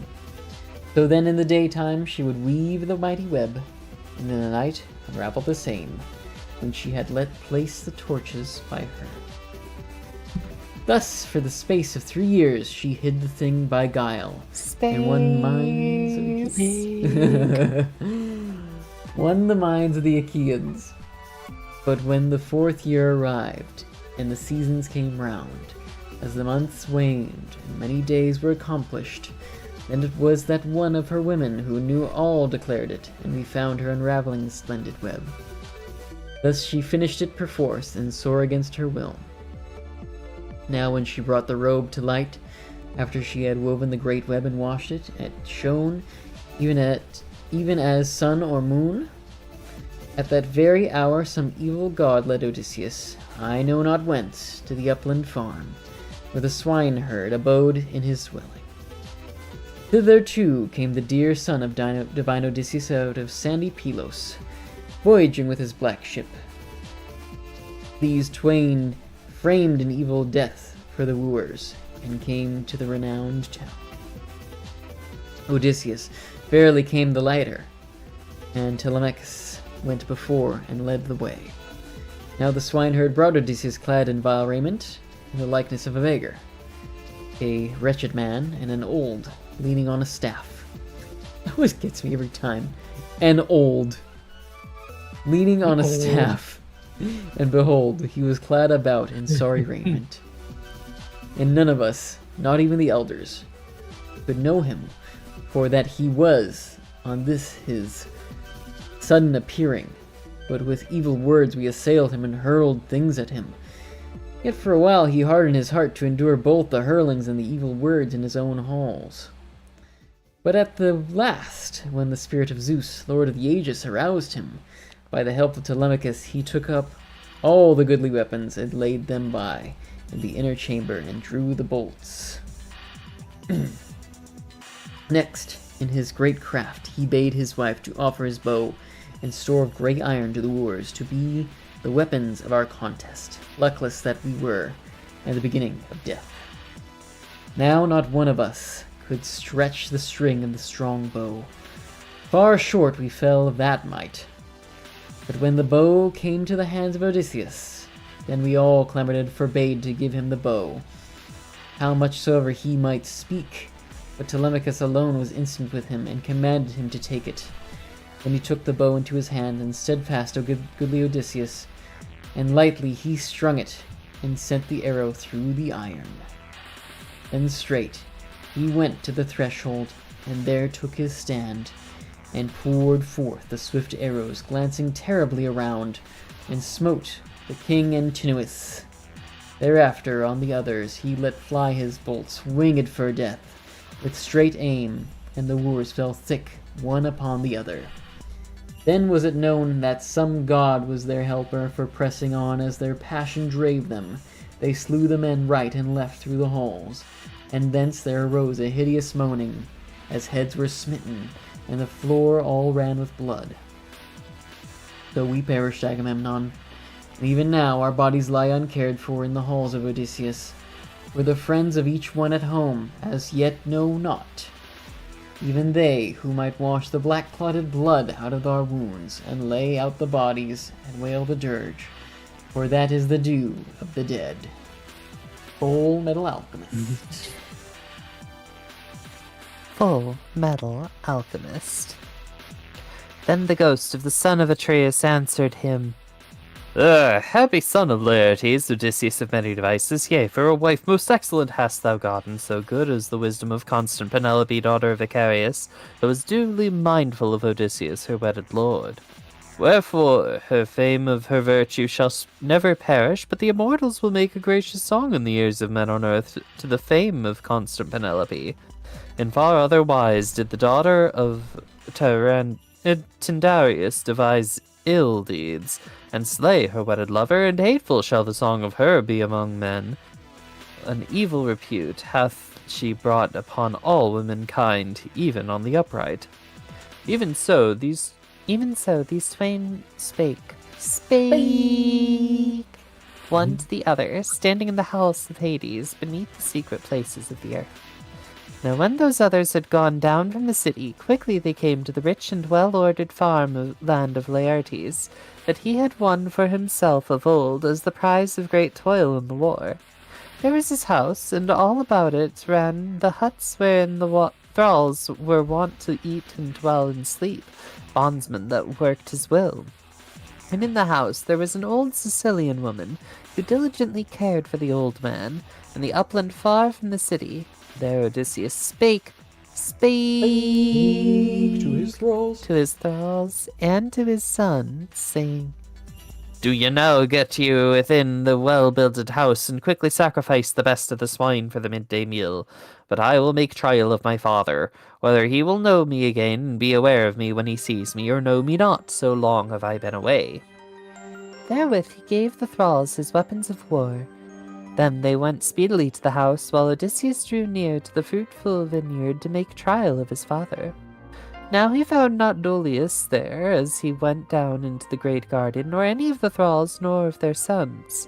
It chanced that they had all gone to gather stones for a garden fence, and the old man at their head. So he found his father alone in the terraced vineyard, digging about a plant. He was clothed in a filthy doublet, patched and unseemly, with clouded leggings of oxhide bound about his legs, against the scratches of the thorns, and the long sleeves over his hands by reason of the brambles, and on his head he wore a goatskin cap, and so he nursed his sorrow. Now when the steadfast goodly Odysseus saw his father thus wasted with age and in great grief of heart, he stood beneath a tall pear tree and let a tear fall. Then he communed with his heart and soul whether he should fall on his father's neck and kiss him, and tell him all, how he had returned and come to his own country, or whether he should first question him and prove him in every word. And as he thought within himself, this seemed to him the better way, namely first to prove his father and speak to him sharply. So with this intent, the goodly Odysseus went up to him. Now he was holding his head down and kept digging about the plant, while his renowned son stood by him and spake,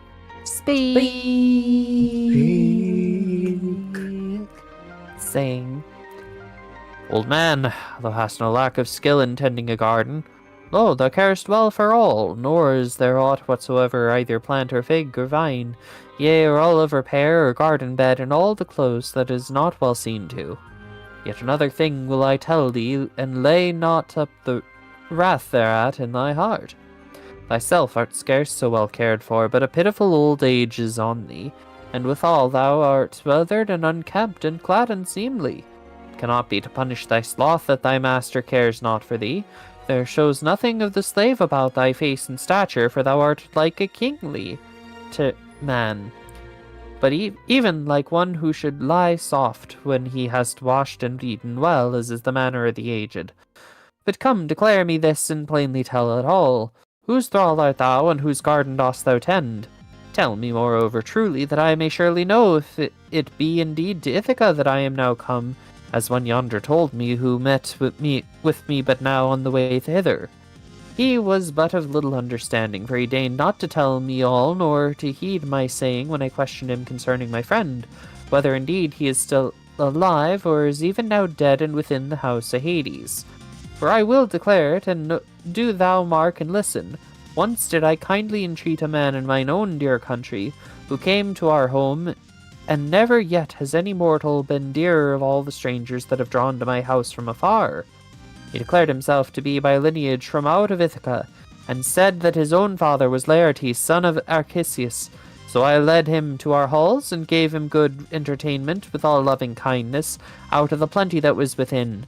Such gifts, too, I gave him as are the dues of guests. Of well-wrought gold I gave him 7 talents, and a mixing bowl of flowered work, all of silver, and 12 cloaks of single fold, and as many coverlets, and as many goodly mantles and doublets to boot, and besides all these, 4 women skilled in all fair works, and most comely, the women of his choice. Then his father answered him, weeping, Stranger, thou art verily come to that country whereof thou askest, but outrageous men and forward hold it. And these thy gifts, thy countless gifts, thou didst bestow in vain. For if thou hadst found in that man yet living in the lands of Ithaca, he would have sent thee on thy way with good return of thy presence, and with all hospitality, as is due of the man that begins with kindness. But come, declare me this, and plainly tell me all. How many years are past since thou didst entertain him, thy guest ill-fated and my child, if ever such an one was there, hapless man?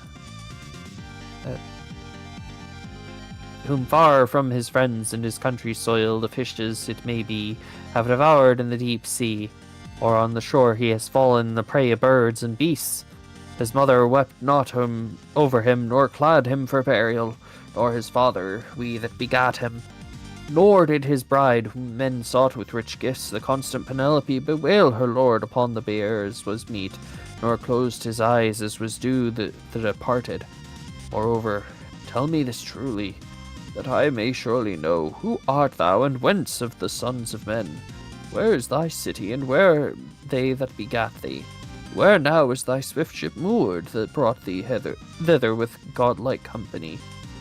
Hast thou come as a passenger on another ship, while they set thee ashore and went away? Then Odysseus of many counsels answered him, saying, Yea, now I will tell thee all most plainly. From out of Alabas I come, where I dwell in a house renowned, and I am the son of Pleiades, a son of Polypemon, a prince. My own name is Eperitus. But some god drave me wandering hither from Sicania against my will, and yonder my ship is moored toward the upland away from the city. But for Odysseus, this is now the 5th year since he went thence, and departed out of my country. Ill-fated was he, and yet he had birds of good omen when he fared away, birds on the right.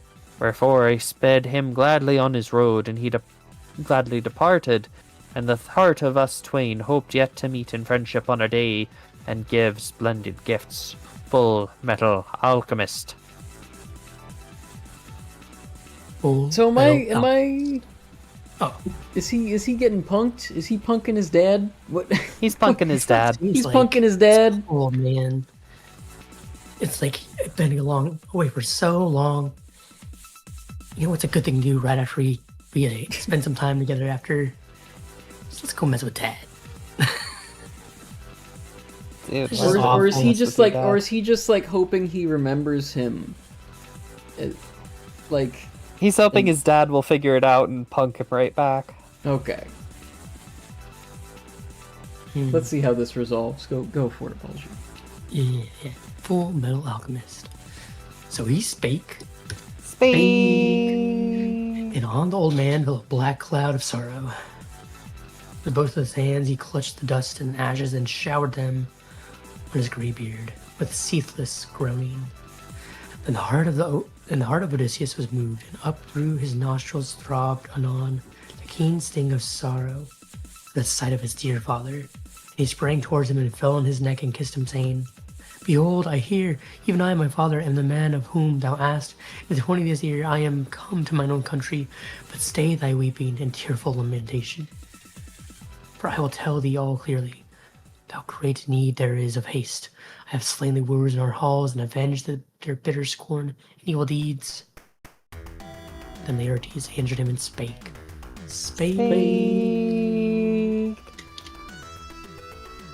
Saying, If thou art indeed Odysseus, mine own child, that art come hither, show me now a manifest token, that I may be assured. You just wanted to make sure you missed Odysseus him. may- Like, for real.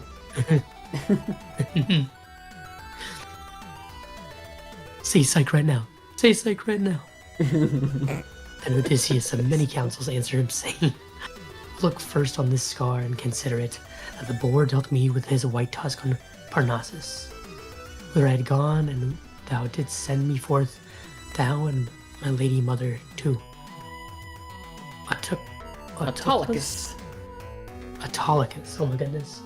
Autolycus, my mother's father, to get gifts, which when we came hither, he promised and covenanted to give me.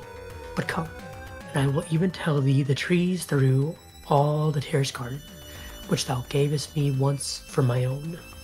And I was begging of thee this and that, being but a little child, and following thee through the garden.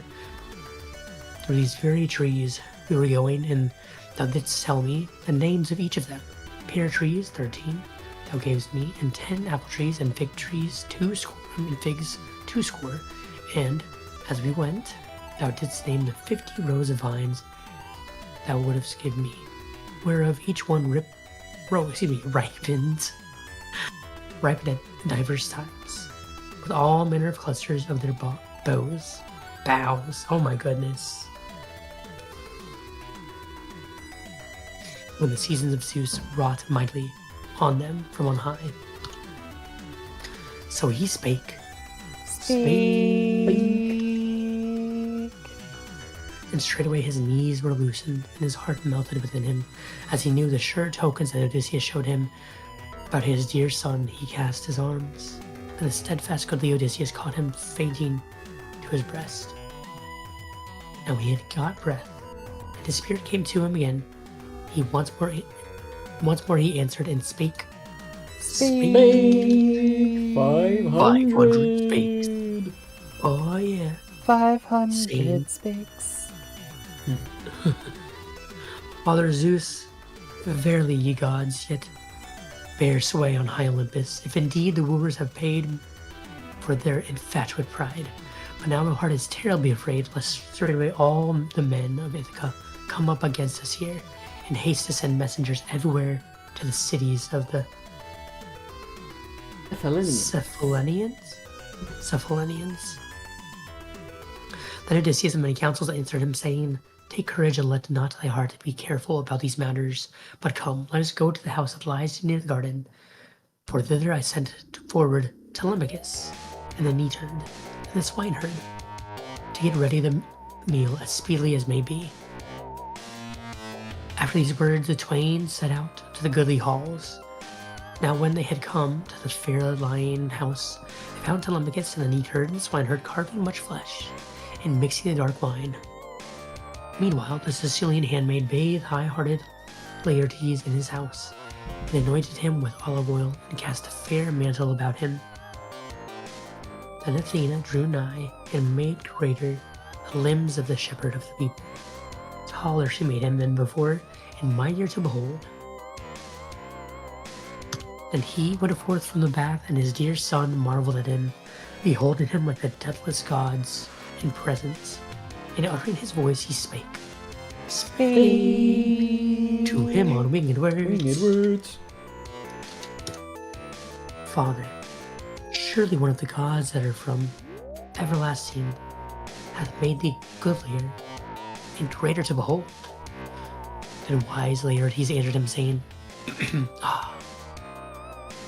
Would to Father Zeus and Athena and Apollo that such as I was when I took Nericus, established castle on the foreland of the continent, being then the prince of the Cephalonians. With that in such might and with mail about my shoulders, I had stood to aid thee yesterday in our house, and to beat back the wooers, so should I have loosened the knees of many and one of them in the halls, and thou shouldst have been glad in thine most heart.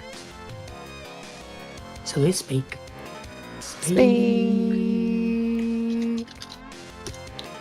Each other spake each with the other. When the others had ceased from their task and made ready the feast, they sat down all early on chairs and on high seats. Then they begun to put forth their hands on the meat, and the old men, Dolius, drew near. The old man's sons withal came tired from the labor in the fields from their mother. The aged Sicilian woman had gone forth and called them, she that saw to their living and diligently cared for the old man. Now the old age had laid hold on him. So soon as they looked on Odysseus and took knowledge of him, they stood still in the halls in great amazement. But Odysseus addressed them in gentle words, saying,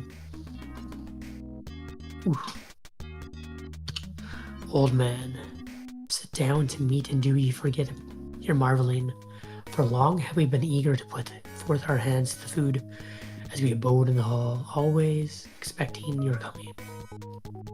So he spake.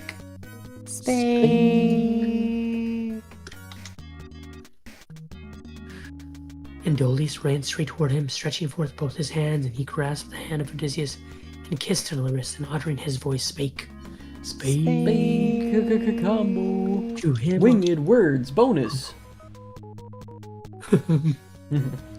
Excellent. Perfect. Good. Beloved, forasmuch as thou hast come back to us, Beloved. for sore desired thee, and now no longer thought to see thee, and the gods have led thee home again. Hail to thee and welcome manifold, and may the gods give thee all good fortune. Moreover, tell me this truly, that I may be assured, whether wise Penelope knows well that thou hast come back hither, or whether we shall dispatch a messenger. Then Odysseus and many counsels answered, saying, Old man, already she knows all, what need to busy thyself herewith. Thereon the other sat him down again, and his polish settled, and in likewise the sons of Dolius gathered around the renowned Odysseus and greeted him well, and clasped his hands, and then sat down all early by Dolius their father. So they were busy with the meal in the halls. Now Rumor the messenger went swiftly, that's an interesting name, went swiftly all about the city, telling the tale of the dire death and the fate of the wooers. And the people heard it, and all at once gathered from every side of the sign, with sighing and groaning before the house of Odysseus. And each brought forth his dead from the halls and buried them. But those that came out of the other cities, they placed on swift ships and sent with fisher folk, each to be carried to his own home. As for them, they all fared together to this assembly place, in sorrow of heart. When they were all gathered and come together, Eupeithes arose and spake.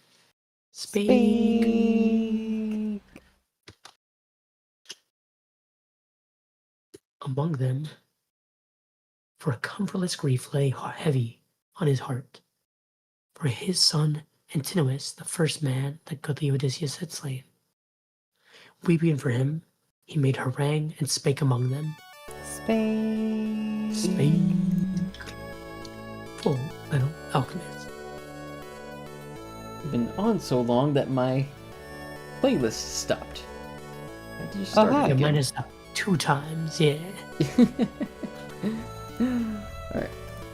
Let's keep going. Full Metal Alchemist. Friends, A great deed truly hath this man devised against the Achaeans. Some with his ships he led away, many men and noble, and his hollow ships hath he lost, and utterly lost of his company, and others again, and those far the best of the Cephallenians he hath slain on his coming home. Up now, forever he gets him swiftly either to Pylos or to fair Elis, where the Epeans bear sway. Let us go forth, else even hereafter shall we have shame of face forever. For a scorn this is even for the ears of unborn... I didn't skip a line. Okay, I'm just imagining things. For a scorn this is even for the ears of men unborn to hear, if we avenge not ourselves on the slayers of our sons and of our brethren. Life would no more be sweet to me.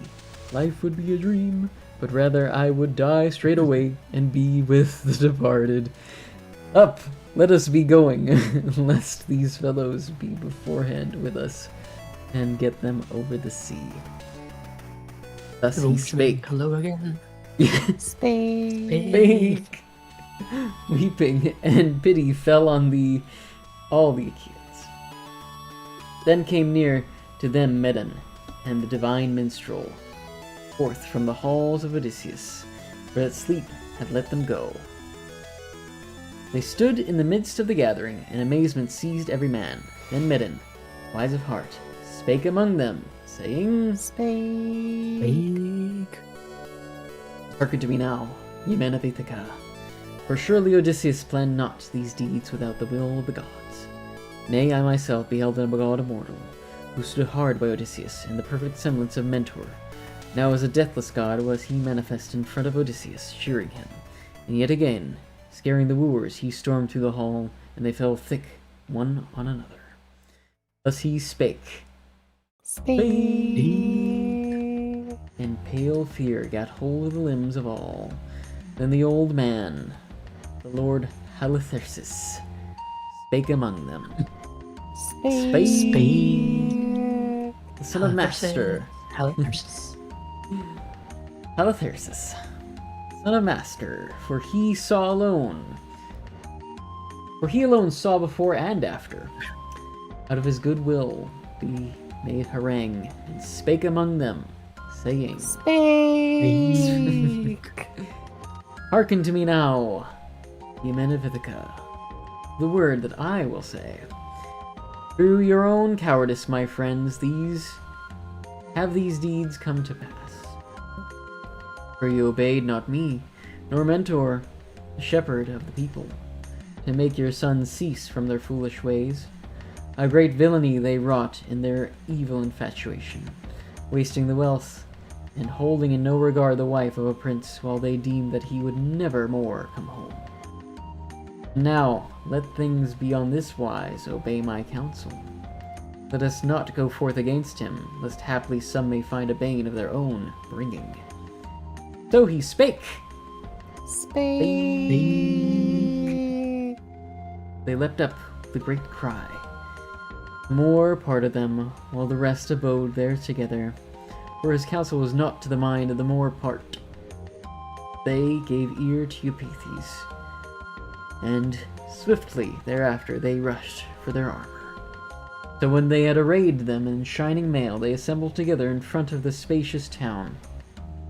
And Eupeithes led them in his witlessness, for he thought to avenge the slaying of his son, yet himself was never to return, but then and there to meet his doom. Now, excuse me, let me take a drink of water.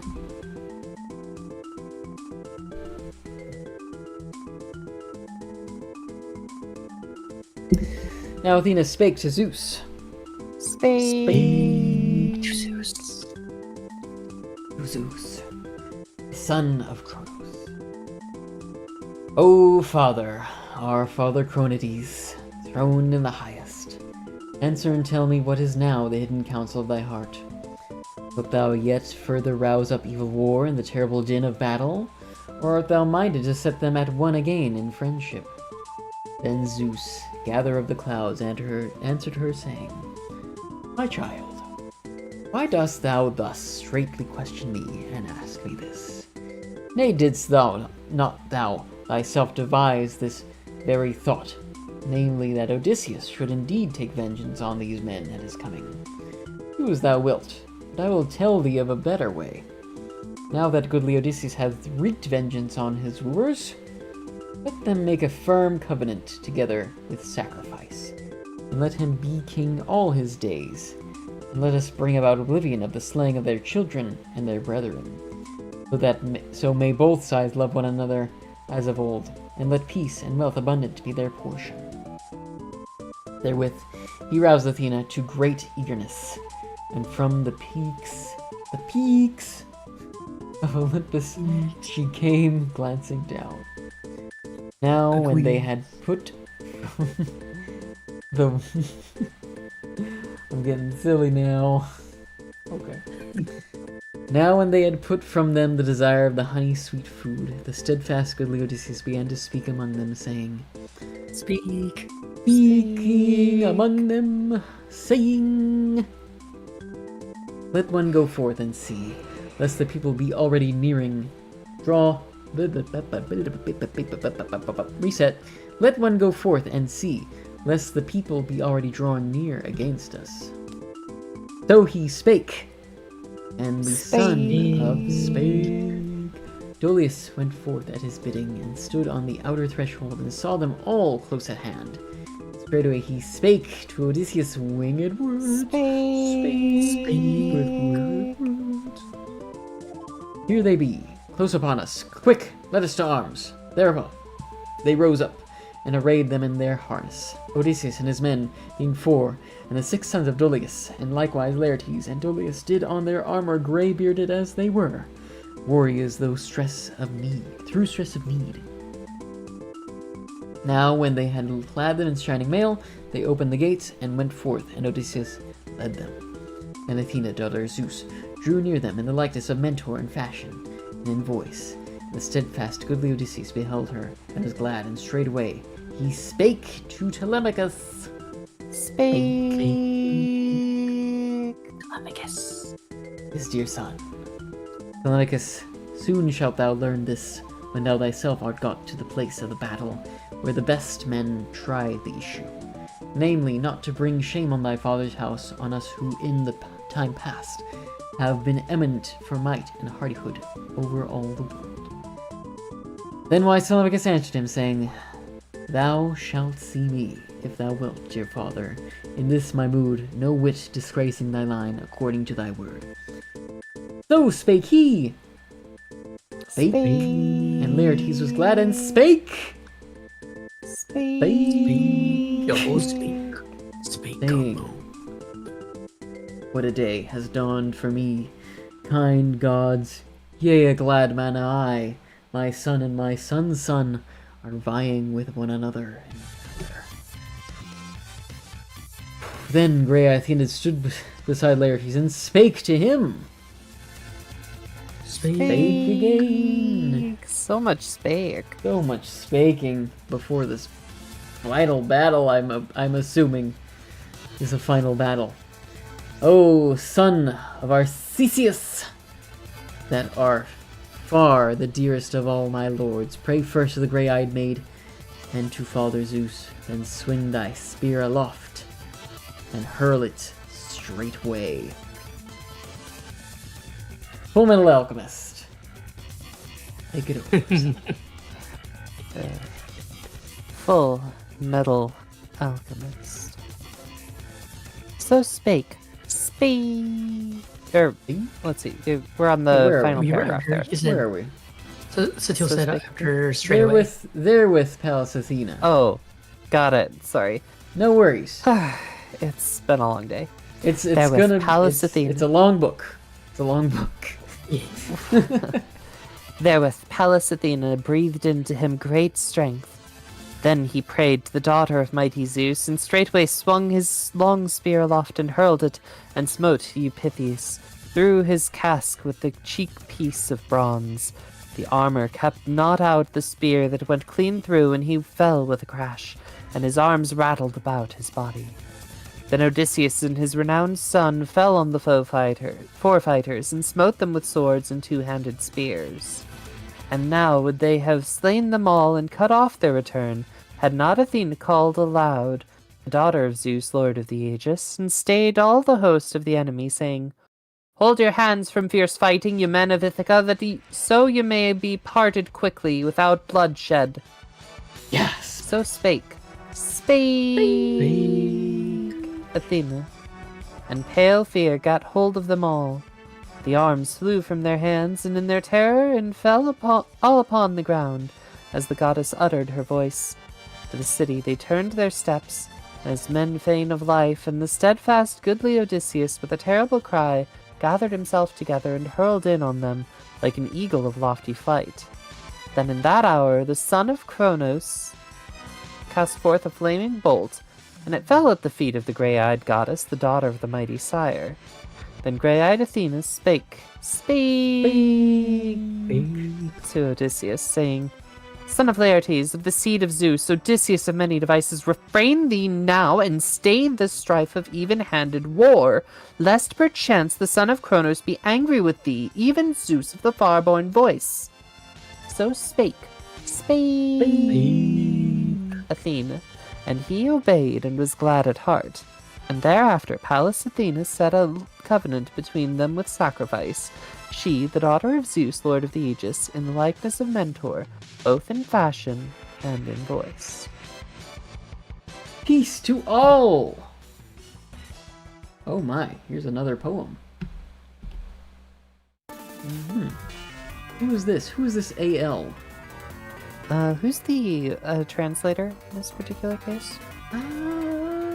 Good question. Let us exit with this poem, though. Do we want to try it in unison, or do we want to just have one of us read it? How do you want to roll this? Let's do, like, you see how, like, it's broken up with, like... Oh, in stanzas? Yeah. So let's, like, do... Okay. Let's switch do, each like, stanza, then. I think, like... Yeah, you see, like, where it, like, is left justified then right justified? Mm-hmm. I think, like, we do one of these, then one of those. So switch at each indentation? Yes. Okay. Each good. other... Yeah. I don't know. This is Homer, the thy this is the last song, men experiment. likened to the sea, with every note of music in this tone, with tides that wash the dim dominion. And then you're gonna go until overthrown. Told you. Okay. Of Hades and the light waves that laugh in glee around the isles enchanted, nay, to me. Diverse seems of the river of source unknown, that glasses Egypt's temples overthrown. In his sky nurtured stream, eternally, no wiser we than men of heretofore, to find thy mystic fountains guarded fast. Enough, thy flood makes green our human shore, as Nilus Egypt rolling down his vast. His fertile waters murmuring evermore of gods dethroned and empires of the past. There we go. L. And with AL. that, we come to the end. Thank you, Homer. Thank you, and say spake, and Thanks, Tree Blood runs. homie. Thank you, Tree Blood. Oh, love, I didn't see you there. Aw, good to see I think you. they just did it. Yeah. Thanks, Project Gutenberg. Alright. I am about at my limits, so... Yeah. Yeah. S.H. Butcher, Master of the Arts, and A. Lang, Master of the Arts. A. Oxford Lang. Peoples. I don't know what their full names are, but thank you to these fine Oh, folks Metal Alchemist. for Full Metal Alchemist. Thank you all very much for joining us on this final round, and yeah, I'll talk to you all later. Oh yeah. Talk to you later. Thank you for all the fun times and all the Yeah, for crazy sure. orders of the readings that we had to figure out throughout all these. And then we finally got it was a consistent. wonderful this was a wonderful thing to get to do. Thank you very much for organizing this. It's been wonderful to work with you, and I hope very much to work with you again in the future. Yes. Yes. More books, more stories. Yeah. Baljeet, have a wonderful time too. Bye, Thank you Baljeet. so much. Have a good Good evening. night. Oh, Baljeet, how far we have come. Yes, we have the sleepy portion of the evening. Yeah. Key energy says to drink. Key. Key energy. But I mean, at least it was a happy ending. It was like, and they all lived happily ever after all the bloodshed. So. It's a good. All right. Good. Indeed. Any other final thoughts here as we wrap? Not that I can think of. Are you raiding out, or are you just calling it here? I don't know. I can find a raid target. Okay. Are you 'Cause calling it? Or are you gonna? I am like, because it is 12:05 Yeah. in the morning. Thank you for saying so, Key Energy. It was fun. Quite It was fun because you were here too, Key. Let's see here. Who is a good raid target? Akira's on. Oh wait, oh shit, yeah. Gonna raid into Akira. Now for something completely different. Mouse, PI for hire. It's gonna be a silly shooty shoot game. Oh, Just eccentric.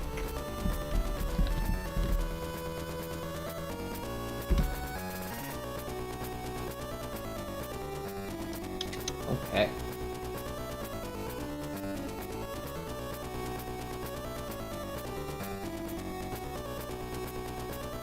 Everybody send Akira the good vibes. the good vibes. The good vibes. Okay. And I will see ya over there Alright. in just a second. I'll hop off the call for now. Good night, Bulgin. Okay. Good night. Good night, all. Have fun with Akira's.